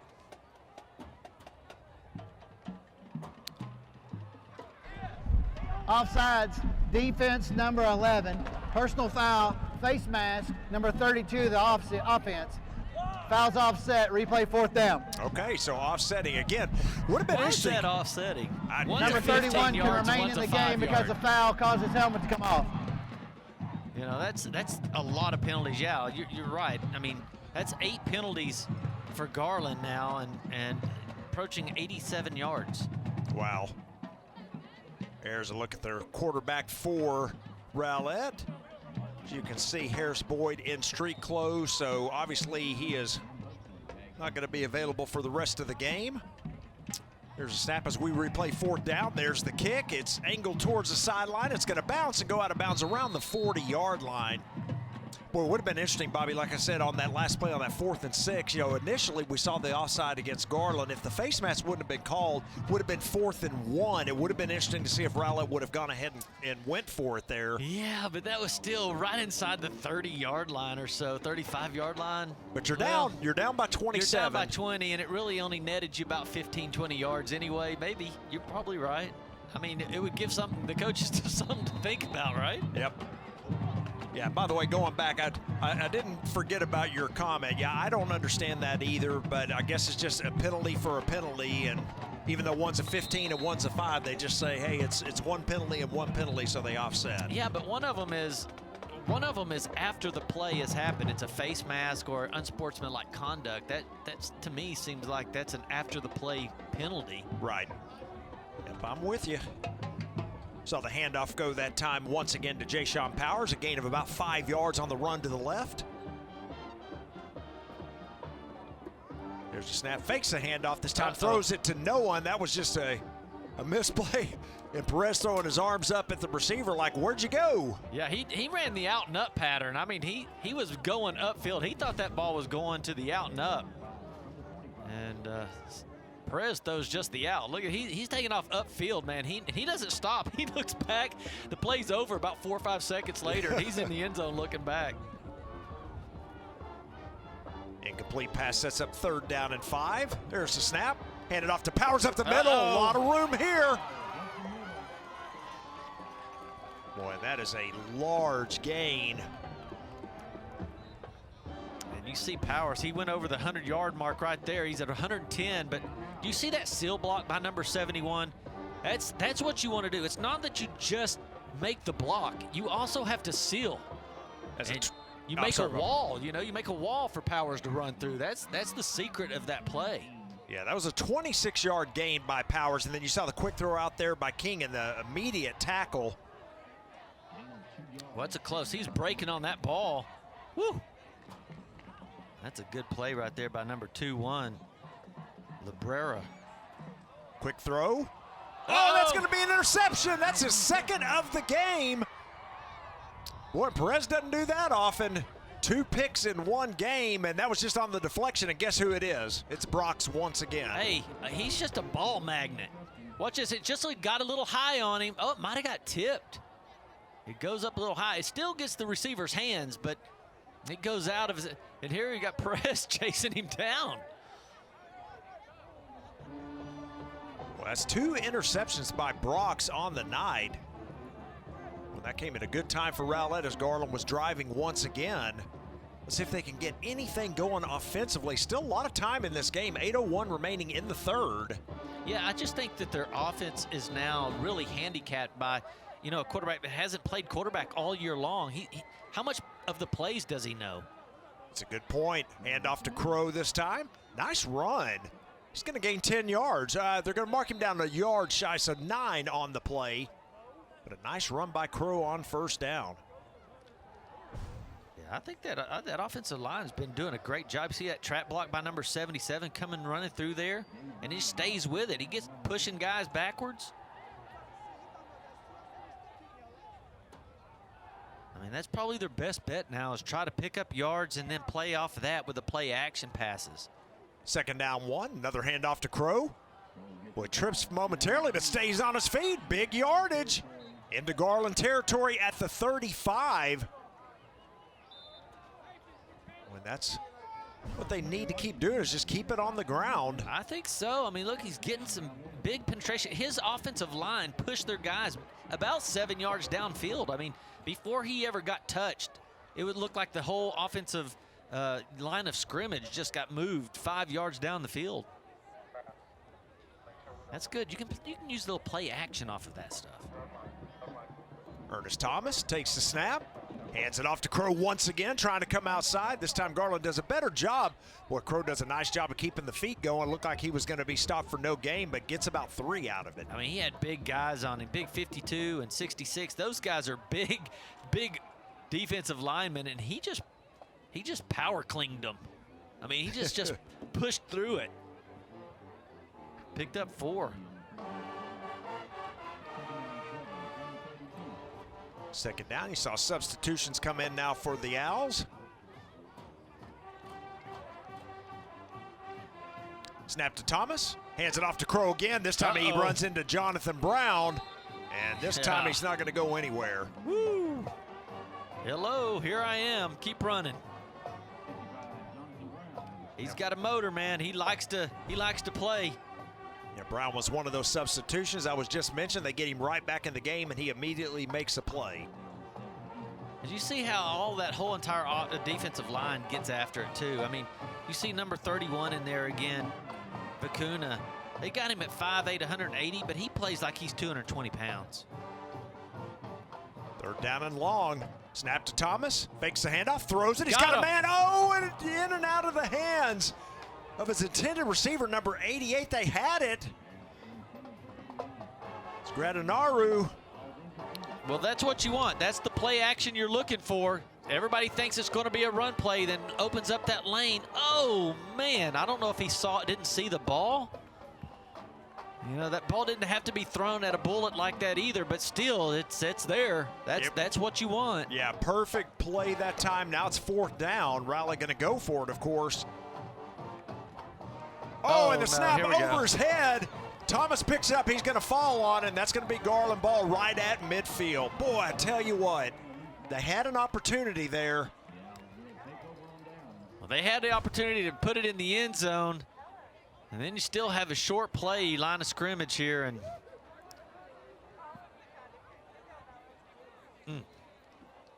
the mistakes, just the simple mistakes. They get things going. It looks like they have a lot of opportunity to run the ball and play action, and now they've had 5 turnovers.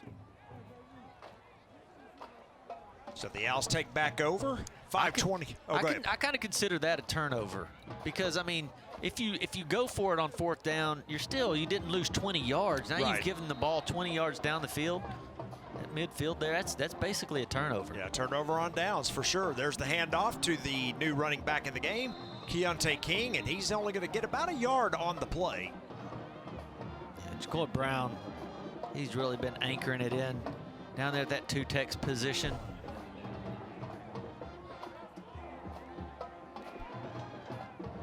He just reaches out with those big claws, man.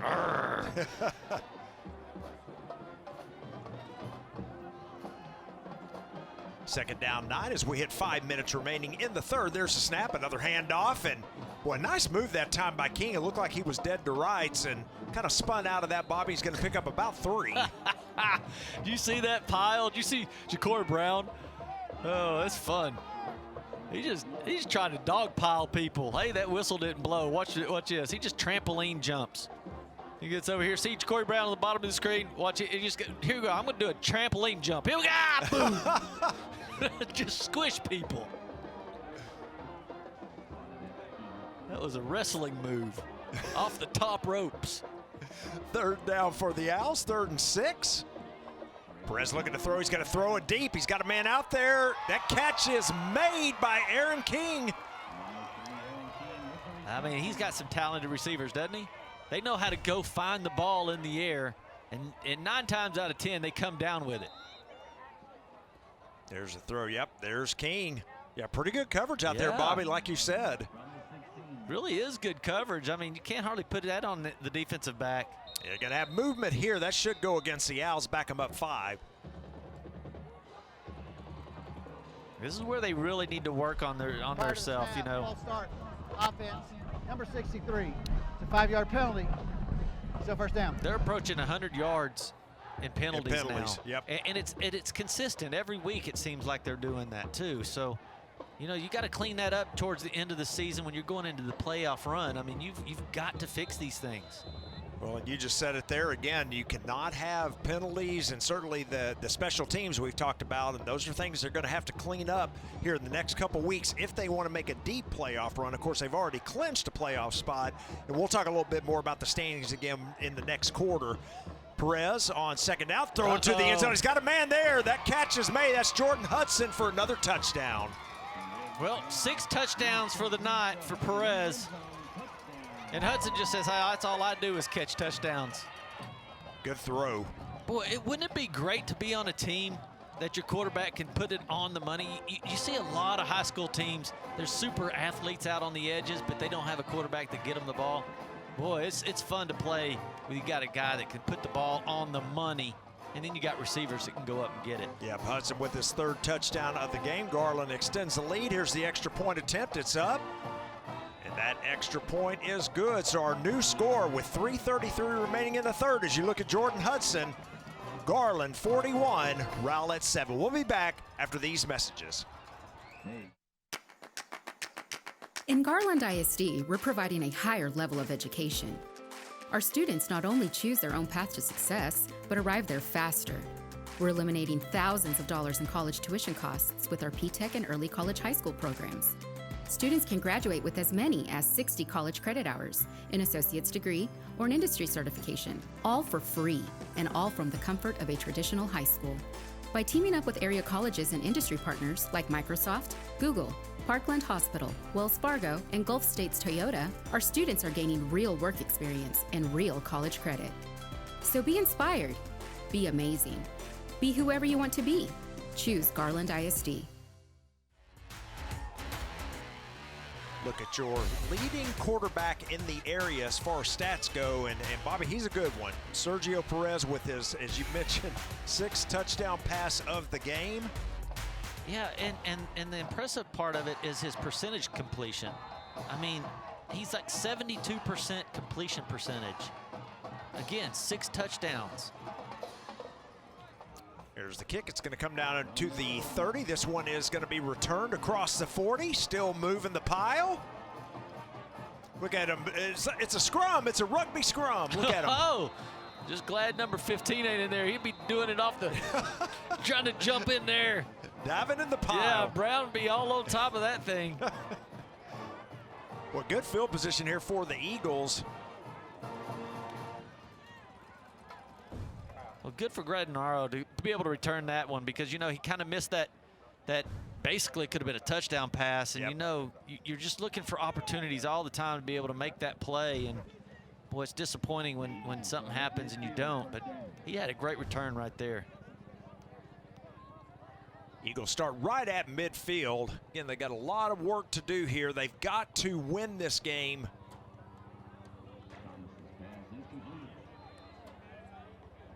Nice throw and catch out. That was number 17 with the reception, Trey Long. Boy, he comes up a little hobbled. Yeah, it was kind of, see right there, he just gets it out there, but outside, you know, that play keeps it getting extended, and they just kind of land on his legs, and that's a horse collar tackle. That's what happens. You can break your legs doing that. That's a no in all the divisions. It should be here too. Gain of about 8 on the play. So it will be 2nd down now and 2. There's a snap. They're going to hand it off to Crow. Cuts it back to the left. He's got some room out here. Then the cornerback is able to stop him. Boy, nice tackle out there by number 22 for Garland. That is Christian Cooper. But another good run for Crow. He's had a nice game on the ground. Yeah, what's he got going now? He's really doing good. That's a great cutback. Cooper makes a great tackle right there, because if he's not there, I mean, he's got a lot of room to run. There's a snap. Fakes the handoff. They go back to the same play. Boy, that time it was to number 19, Corey Kirkland, and the corner may have gotten a hand on that one. Yeah, that must have been some great coverage, because Kirkland is the sure hand on that team right there. What a great throw. Here we go with that play action. Great setup, stepped into it. That was just good defensive back play right there. I think he got his hand on that, kind of knocked it away. Yeah, I think so too. That was number 81, O'Shea Johnson. He's a sophomore for Garland in the game. Look to make a good play there. 2nd down and 10. Here's a snap. They're going to hand it off to number 3, coming to the left side. It's Colton Yarborough. I think that's his first carry of the game. Yeah, I think that is his first carry. They usually give him the ball quite a bit too. But I mean, Crow's been playing so well. He's at 20 attempts, almost 100 yards now.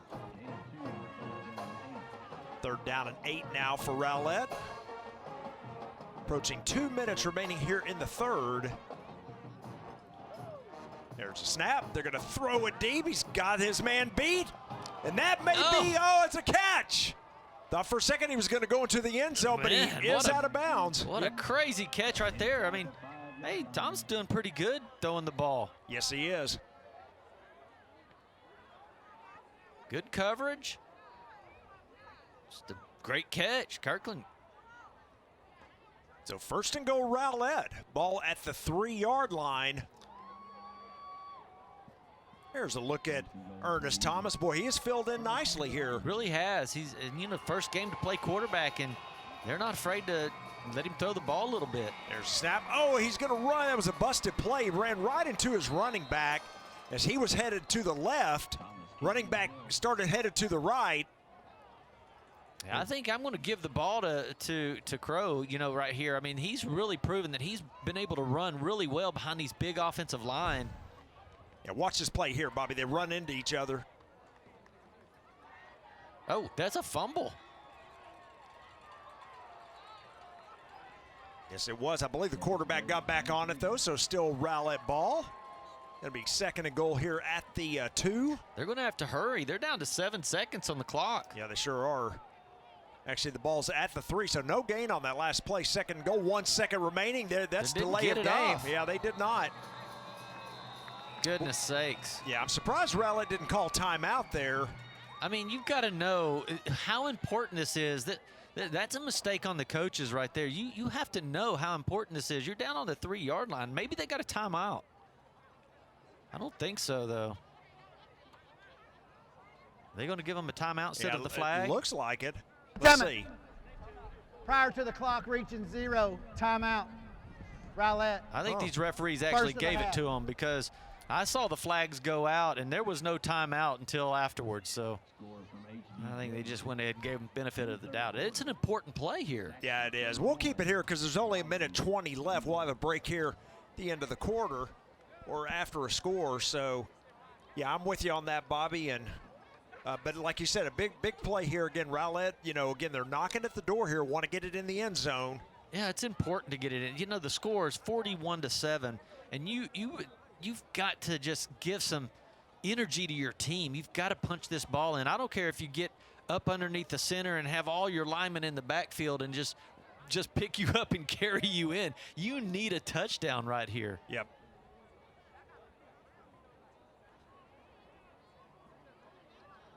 It's not looking good for Wiley at the other stadium either. It's 31-0, Saxe. Yeah, and of course we need that to happen here for Rowlett. For both Rowlett and North Garland. Again, remember, North Garland's still not eliminated as of yet. There's the quick throw. Oh, and boy, he was looking for Kirkland that time, but as much as they've had so much success running the ball, I'm pretty surprised that 2 plays now that first down play was a mess up, and then the second down play, that's a pretty hard throw to make. It's just that gut slant. We've seen Sergio Perez execute it a couple of times, but it's still, we've talked about it, it's a hard play to make, and it's not a real high percentage play unless you're really, really good at it. Yep. And I think they've just really been able to run the ball tonight so well. Crow's over 100 yards. There's a snap. Thomas going to run it himself. There He's going to go into the end zone for the touchdown. I think that's the play they called for first down. Yeah, I think you're right. They just didn't execute it then. They executed it pretty good here. He just bounces it back to the inside and into the end zone. So Ernest Thomas, again, playing well at quarterback in this duty that he was certainly not expecting in this game, and did a pretty good job of leading them down the field on that drive. Yeah, he made a beautiful pass to Kirkland down the sideline to set this whole thing up. Extra point attempt to come right now. Here's a snap and hold.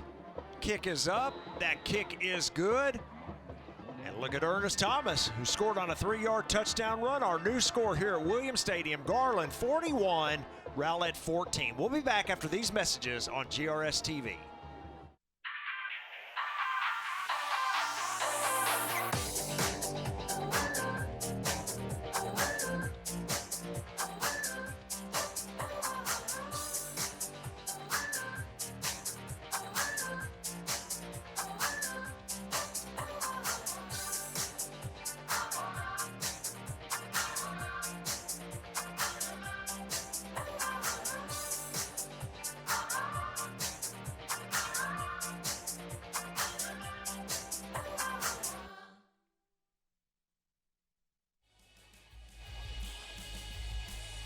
41-14. Rowlett on a nice drive there, put points on the board. And if you remember early on, Rowlett scored first in this game. It was 7-0. Garland had 41 unanswered points, and then Rowlett with the bookend here just scored. Got 1:10 remaining here in the third quarter. Yeah, that was a beautiful drive, really. I mean, they started, you know, way back in their own territory and just drove the ball all the way down against Garland. But we've seen it. It's been a whole lot of this running and running and running, and they've really got something going with the running game. Yes, they do. So another onside kick attempt. That one's taken. Oh, he dropped it. The ball is loose. I believe Rowlett's got it, and they do. Well, you don't see that often, but the player thought he was going to score a touchdown. Yeah, absolutely. He really catches it clean. He takes off, and he got tripped, and he fell. So Rowlett recovers the onside kick. They're going to stay on offense. Well, that's one of those things.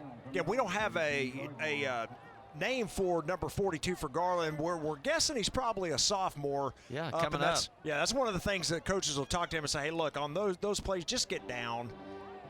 Or if he scores a touchdown, you're like, you did awesome. Do it again. It's always on the outcome of the play when you get coached up, right? That's a good point. So Rowlett has the ball back, hands the ball off to Crowboy. He goes underneath the pads of one of the Garland defenders to avoid a loss on the play and actually gains a yard. Look at number 14 there for the Owls. Zaire Reynolds with the tackle. Watch this. Yeah, just a great job right there. Just working. Gain of 1 on the play. 2nd down and 9 now for the Eagles. There's this, it gets away from Thomas. He's got trouble. Gets the throw out. Boy, and Garland their defense swarms. Boy, Thomas did a great job that time, Bobby, to grab the ball and then make an accurate pass. Yeah, I mean, you got to give him a lot of credit. I mean, look at this. That's a bad snap. Still makes a great play right there. You see Reynolds just chasing the play down and making a great stop, but still, you got to give a lot of credit to the quarterback here. Yeah, absolutely. Back-to-back tackles by Reynolds. We have come to the end of the third here at Williams Stadium. 1 quarter remaining. When we come back, our score, Garland 41, Rowlett 14. We are all connected to something bigger than ourselves. Change one thing, change everything. The things we do today have an extraordinary impact on a child's future. A better child, a better world. GISD has a ripple effect on our community. Every lesson can positively affect our future leaders. We are Garland ISD, impacting lives, changing futures. It's what we call the GISD effect.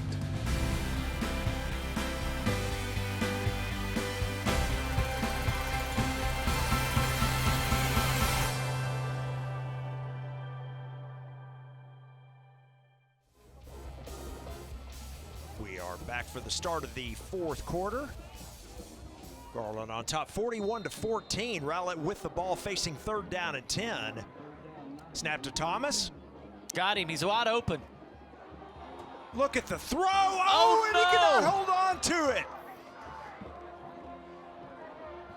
Boy, I tell you what, that may have been the prettiest throw of the night. Just a real tight spiral, Bobby, and boy, just not able to hold on to it. He runs a beautiful out and up play, and you see him show his shoulders, so it looks like he's going to throw it. He was just wide open.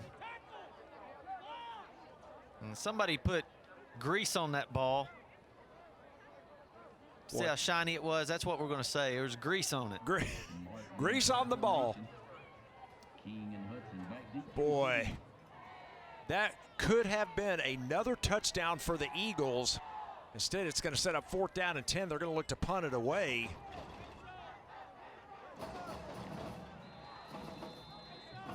They're going to have to call timeout again. Yeah, they are. Yeah, had a player come on late. Timeout. Rowlett, that's your 2nd of the half. That's bad. That's not a good. That's a punt.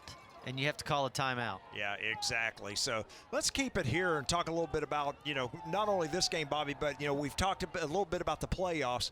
Got a couple weeks left. This was a big one tonight to determine, kind of that, who's going to be in, who's going to be out. Looks like Rowlett, even though, they've got their work cut out for them, they're getting some help across the way because Sachse is beating Wiley, and that's one of the things Rowlett has to have happen is Wiley to lose, and they're well on their way to doing that. Yeah, but Rowlett has to win, too, so it doesn't look like it's heading that way. You're now into the fourth quarter, and you're down by an awful lot and you're having to punt the ball off. Yeah, what Rowlett's got to hope, though, again, if they cannot come back and win this game, they've got to win next week and hope for a North Garland win over Wiley to create that three-way tie. We'll get more into this in the is that fourth quarter. right? Okay.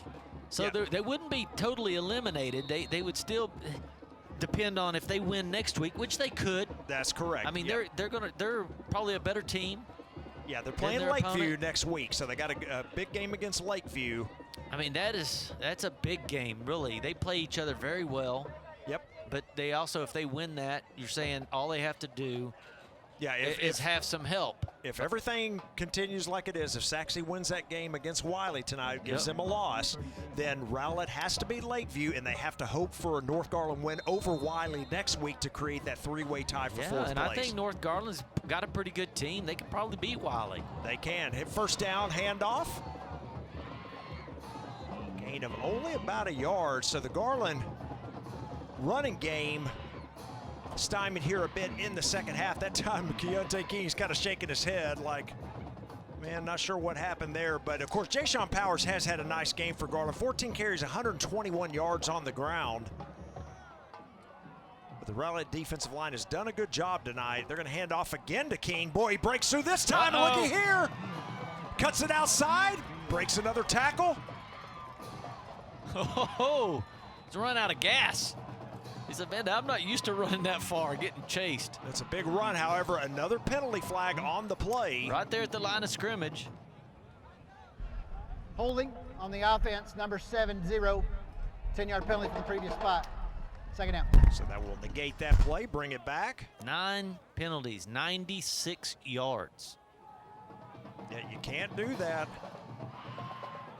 You can do it when you're up 41-14, but when you get into that playoff run, and you have to play somebody, that's just as good as you, it's going to be tough. Yeah, it can cost you. And pretty evident there. You can see it there on the replay in the middle of your screen, holding big Ja'Cory Brown. You can't fault him for that. There's the snap. Boy, that out. ball is Ebakun. out. Still loose. I think Garland was saying, hey, this should have been a free play. I didn't see any laundry go on the field, but they thought they had a defensive end jumped there. Look at the play here. Yeah, just swats it. Yeah, his arm was not coming forward yet, so that was a fumble indeed. And so look at this. You got a third down and long, and the big defensive end has had a nice game here tonight for Rowlett. See if Garland can pull out something here on a third down and about 32 yards. There's a snap. They're going to get it out to Powers. Oh, and he can't even hold on to it. I told you they put grease on the thing. Well, good throw that time, and Powers may have been looking ahead to, may have taken his eyes off the ball. Look, this throw is right where you want it. I mean, leads him and just not Got a able little to hold battle on. going on down there. Did you see that? Yes, it did. Ellis, he's trying to block for his man. Yeah, and you hadn't had a chance to talk about it much tonight, but that is one thing with these Garland receivers. They do block downfield. Got number 3, King, in to punt it away. Gets a high end-over-end punt. It's going to chase the return man back, trying to get outside. He's not going to get there. He's going to fall down. He may have lost a couple yards on the return. Yeah, you got to just take it straight upfield. Garland's just too fast. We were talking about that. Powers usually has just as much receiving yards and passes as any other receiver. In fact, I think he leads the team. Maybe he's really close to leading the team in receptions. And, I don't think he's even clocked a reception this whole game. He's had a couple opportunities, but I think the two that I can recall, he's dropped both of them. So the Rowlett offense back on the field once again. Well, had a great opportunity on that last one. As you remember, though, the wide open receiver just could not hold on to it. That was a short, you know, it was only a 2-minute drive. They held them for 2 minutes. They got the ball back pretty quick. Quick throw out, and that ball is almost intercepted. Or is it? No, they're going to say it hit the turf, and I thought it did. It's number 81 for the Owls, O'Shea Johnson, the sophomore. It's just like the receiver never even looked. Well, maybe it was just a little bit behind him there. Oh, he may have got his hands under that as we look at it again. Look at the replay here. What do you think, Bobby? I think that they should give all of these guys with camera work a raise. I mean, that's pretty good stuff right there. Great shot right there from our camera crew. 2nd down and 10 coming up. Handoff goes to Crow trying to get outside. What breaks 2 tackles, still on his feet. Yeah, that's going to be a 1st down run. Hey, that guy's got some wheels, man. He's working hard. Yeah, he's had a big game here tonight.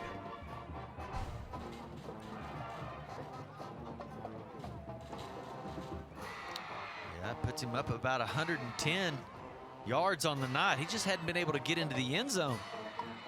Just keep feeding him the ball. 1st and 10 now at the... He's really a bright spot. I mean, Yeah. he's blocking good. He runs good. Just have a look like movement a little early, and yeah, they're going to get a motion call on this one. Matter of fact, I think your running back is... Prior to the snap, false start on the offense. 5-yard penalty. Still 1st down. And Crow may have been the one that jumped on that. It's going to back him up 5.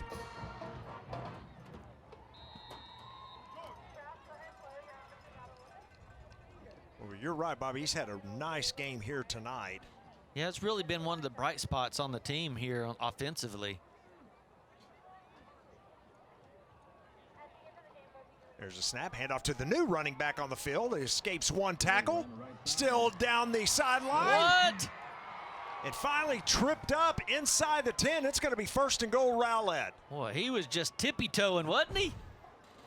First of all, getting outside right here because he had the defender. He had to get outside of him. But great block by, you got to give number 88 some props on that one. What a great block on the outside. But boy, just a nice run, just keeping it going. 1st and goal, Eagles from the 9. So 1st and goal now for the Rowlett Eagles.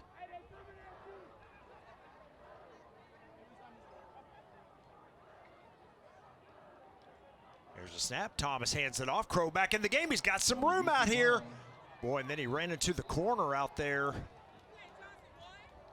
Looked like he had an open lane to the end zone, Bobby, and it closed in a hurry. Well, that Chauncey Carter, he's got a little bit of something to say about you going into the end zone. Look at him throwing his blocker off, and then he wins the battle because usually you got somebody coming at you that way, they pick up the 2 or 3 yards, but he didn't allow that to happen. He made a great play off his the guy blocking him, and he went after that running back and threw him out of bounds with no yard gain. That's a good play right there. Yes, it was. 2nd down and goal for Rowlett. Split backs in the backfield. Quick throw out.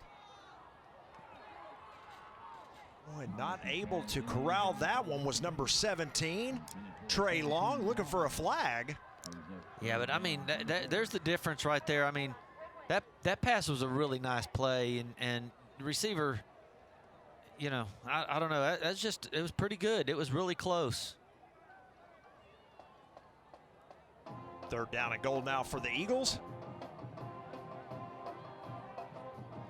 I think I'm feeding the ball to that guy named Crow, and I'm getting right behind all that big guys right up front. There's a snap. They're going to hand it off to him. Coming to the right side. Pushing his Oh, way in. Is he in? got it. Nope. They're going to call him down. Looks like Bobby a little short. I see the 4th down signal come out. They're going to mark him at the 1. Be 4th and goal.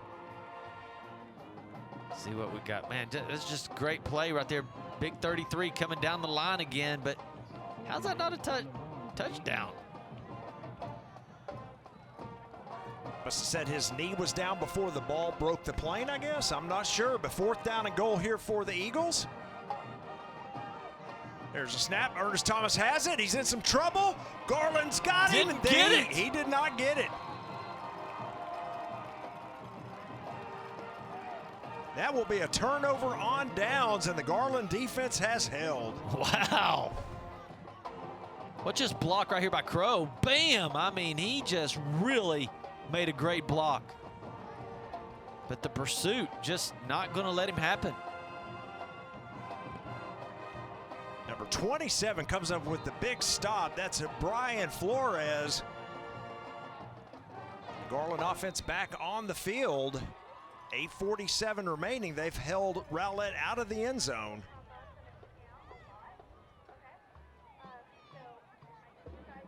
First down, Owls from their own one. I'd watch that little pass right over the middle. There's a snap. Perez is going to throw it deep. He's got a man out there. Or down the sideline. Just a little out of the reach of Aaron King. I mean, that's when you throw these deep balls right here if you can, because, you know, everybody's expecting you to run the ball. I mean, and that's what the offensive coordinator's thinking. Okay, they're going to stack it in here. They think they're going to try to run and get some wiggle room out of that end zone. Not Garland. Sergio Perez says, wait, we're going to fake the run and we're going to throw it deep. Of course, Perez trying to reach 3,000 yards in this game. I'm not sure if he's quite there yet. Here's a quick throw out. Catch is made. Boy, that hit immediately. It'll be short of the first down by about 3 yards. Yeah, these line judges need to blow the whistle just a little sooner. You see where they're marking the play? They're marking it down like around the 8-yard line, 9-yard line. They don't blow the whistle until he gets tackled and you know, everybody's just dogpiling him. I mean, the whistle's blown, or it should have been blown. They tackled him right there on the 5-yard line. These guys need to blow the whistle just a little earlier before people get hurt. Yep. There's a snap, the handoff on 3rd down, up the middle. That's number 26, King. Is he gonna get caught? It's the foot race. Breaks one tackle, still on his feet. Oh my goodness! Still going. Can he do it? All the way down to the 5. Woo! That's a tough run. He was zigging and zagging. Now, Bobby, if he... How much out of breath would you be right here? Now he's got to go to the right. He's got to outrun him. He sees another guy. He's got to go to the left. Got somebody dragging on him. Outruns this dude.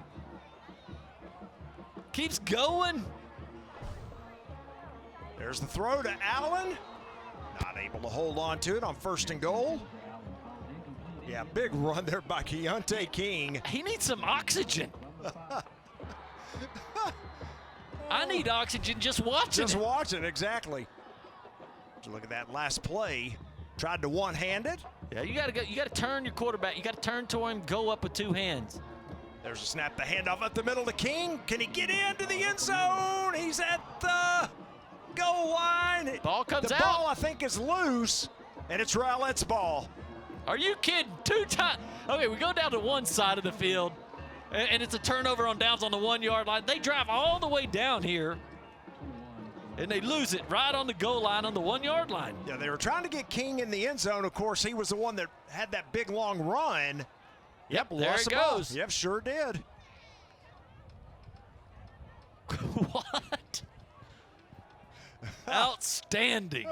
This is a great game. I mean, football is just so fun. So many ups and downs. Absolutely. And it's a game of inches. I mean, Yep. They were right there. They were an inch away. Both sides of the field. Boy, you feel bad for King, too. He had that long run. Then they gave him one play break, right, because they threw the pass to Allen that was incomplete, and then handed off to him, trying to get him that touchdown. He loses it right at the 1. So Rowlett from their own end zone. Crow breaks out of it. Look at this, a nice run.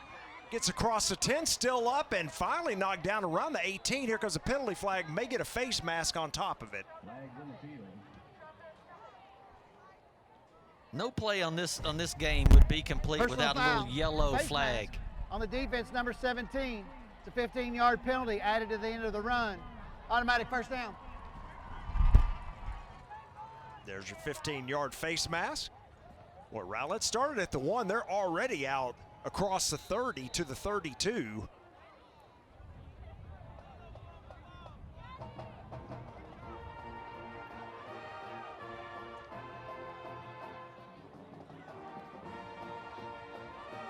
Clock continues to run. Quick throw out by Thomas. Catch is made.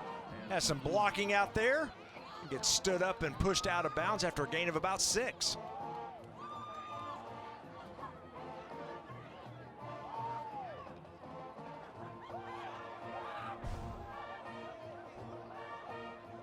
It's a really good throw. Good block. Kirkland picking up some yards. They need to pick up big chunks of yards. Well, Chauncey Carter, another nice play that time, Bobby. He was being blocked and just kind of pushed through that block and pushed a wide receiver out of bounds after a gain of only about 5. It looked like that was going to go for a lot more. There's a snap on 2nd and 5. Play action. Throws across the middle. Catch is made. Number 19 once again. That is Corey Kirkland. Another first down. Rowlett driving. Kirkland's their leading receiver. He's got 5. I think he might have just crossed 100 yards. Having a pretty good game.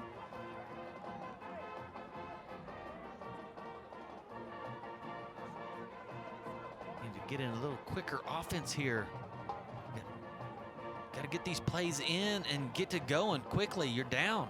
There's a snap handed off to the sophomore coming around the right on the jet sweep and going to be knocked out of bounds. That, of course, Kingston Johnston.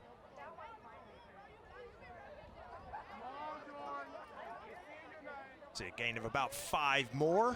So we are inside of 6 minutes to go here in the game. I mean, you look at Rowlett's roster, and you really do have a lot of sophomores and juniors on the roster. I mean, you look down at, I don't know, I'm looking maybe, looks like about 10 sophomores on the team. And the rest of them, it's pretty split between juniors and seniors. So they've got a pretty good young team. You know, they're just going to get better and better. There's a snap. Oh, right up the middle goes Thomas. I'm not sure I want to run my quarterback. You don't have very many left on that team. Look at number 56 right there for the Owls on the tackle. Yanir Sala. Yeah. 6'1", 210. He lands on you, pops your back, I'm sure. Hit that concrete and then just all that weight. There you go. Back, I bet you feel everything. Just pop all the way up. You're like, I don't know if I feel better or worse after that tackle. 3rd down and 6 here for the Eagles. There's a snap. Quick throw by Thomas. Catch is made. And a first down is made by Rowlett.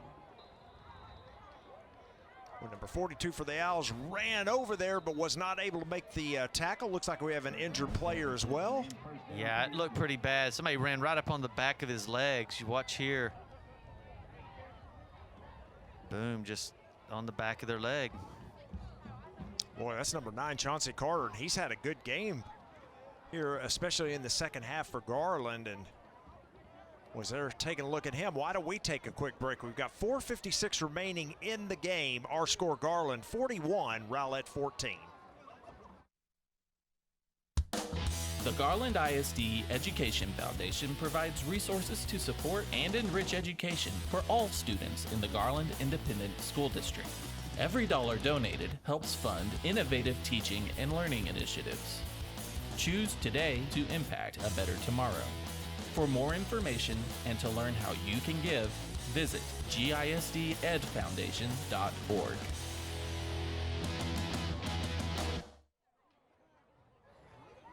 Still looking at Carter over there on the sideline, and well, not a good scene for him. Here's a look at the replay one more time.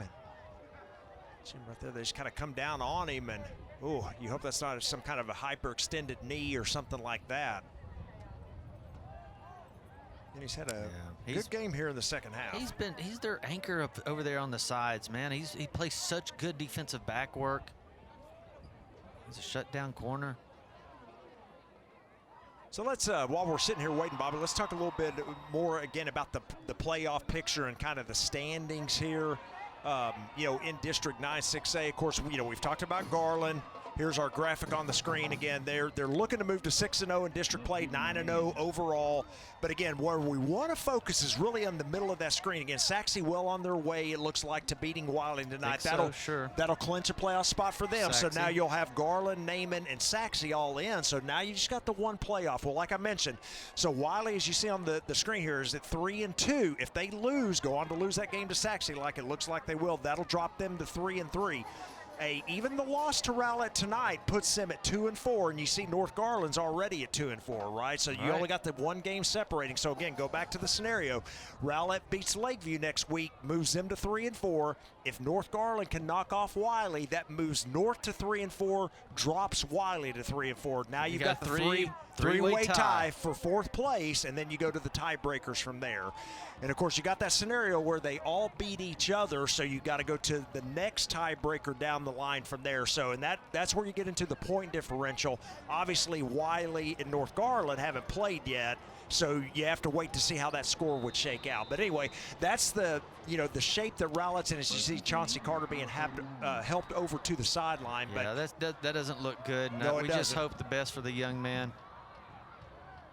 So there's your scenario, and again, that's why you want it, right? Exactly. You want to have you want it still to be real up for grabs in this late in the season. That's what makes it fun, right? Absolutely, it does. Every team has still got a chance, basically, except the last two. Yeah. Lakeview and South are the only two teams officially eliminated at this point. Here's a quick throw out from Thomas. Nice catch out by Trey Long, and he's going to be taken down after a gain of about 8 yards. So again, Rowlett fans, even though the scoreboard doesn't look good for you right now, again, you're still in the playoff hunt. You just need to win next week over Lakeview. Got to win it. Handoff this time, boy, and hit immediately and dropped was the sophomore running back Johnson. And Salee once again with the tackle for Garland. A loss on the play back to the 33, so it's going to set up 3rd down and 4 for Rowlett. So we're inside of 4 minutes to go in the game.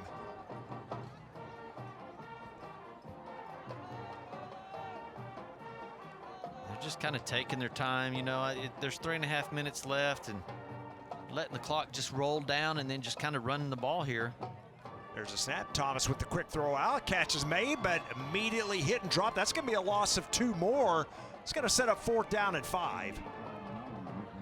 It's good to see all these guys out there, these young players out there getting a chance to play, You see 83 getting out there and making a tackle. Boom, playing it real well. We don't have his number on here either, which means he's probably a young guy coming up, sophomore, getting some playing time and really playing well. That's the key. It's not like these guys are just don't know how to play. They're coming out here and playing good. Yes, they are.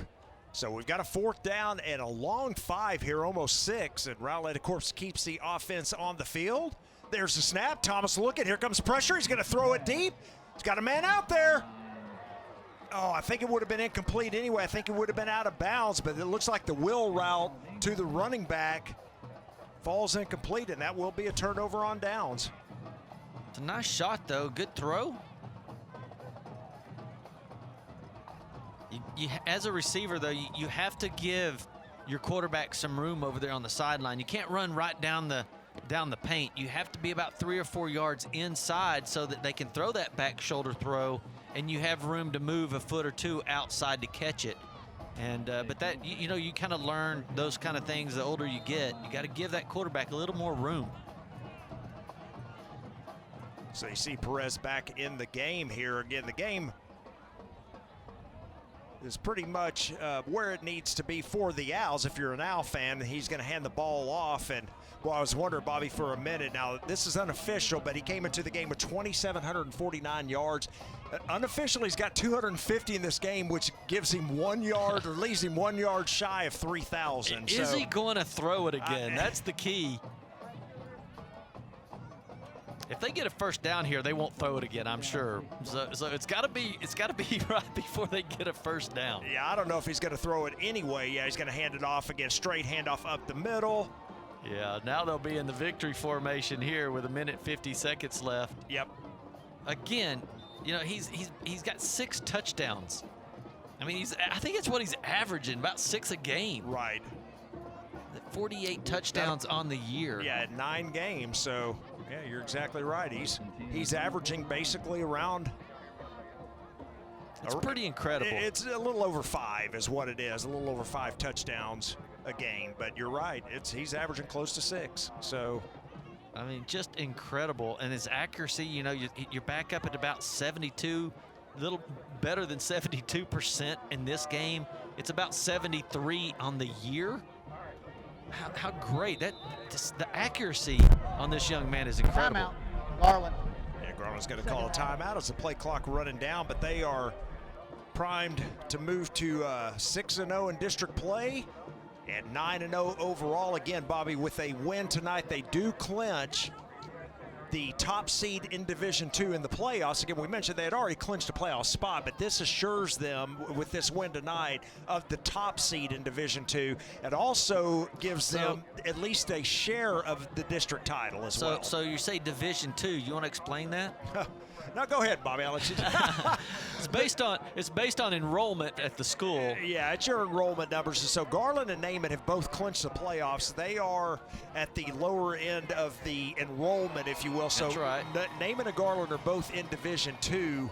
In the Division II playoffs, really all you're looking for now is seeding. And like I said, with a win here tonight, that puts Garland as the top seed in Division II. See a fumble here on the handoff, and I believe Rowlett has another turnover. And Bobby, interestingly enough, you know, we talked early, we're kind of switching gears here, but we talked early on, you know, Rowlett had those 3 interceptions in the first quarter, and we thought, man, they got a bunch of turnovers.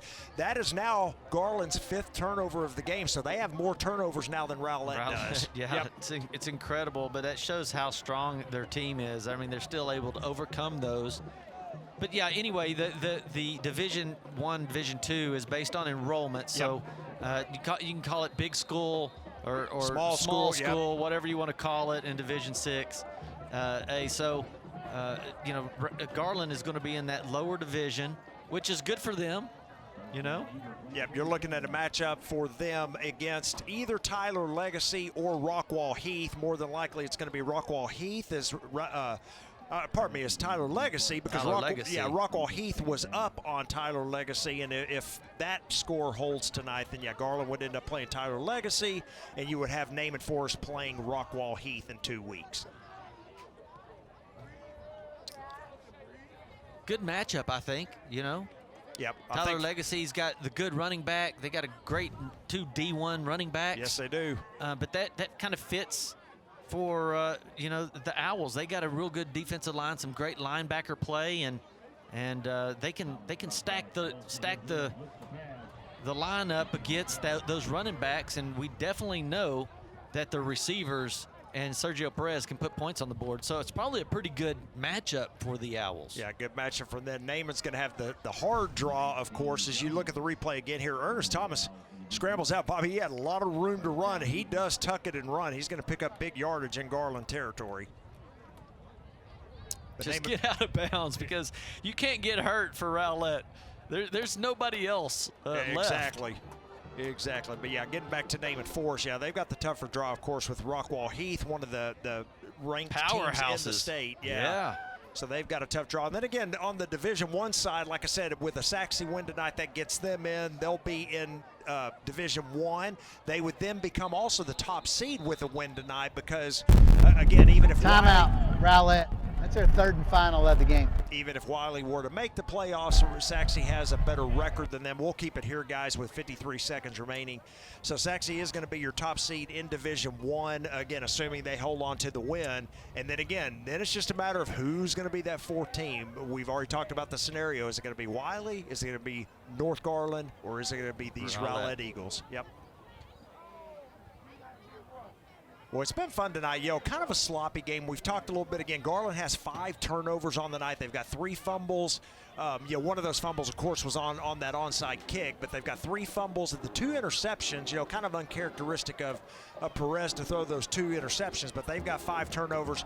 Rowlett's got 4, 3 interceptions and a fumble. 9 turnovers 9 in this turnovers game. in the game, and then, of course, the penalties. We're looking at, Garland had 10 penalties at last check, and I know Rowlett's close to 7 or 8, so again, a little bit of a sloppy game, but Garland is going to come out victorious, it does appear.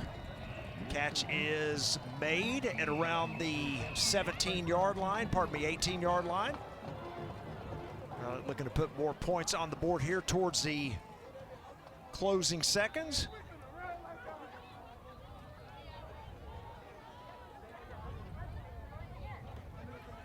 Talked about Rowlett next week with their game against Lakeview, a must-win for them. Handoff goes to Crow, trying to get outside. He is drugged down from behind by number 14. Once again, 14 has had a good game here in the second half for Garland. That's Zaire Reynolds.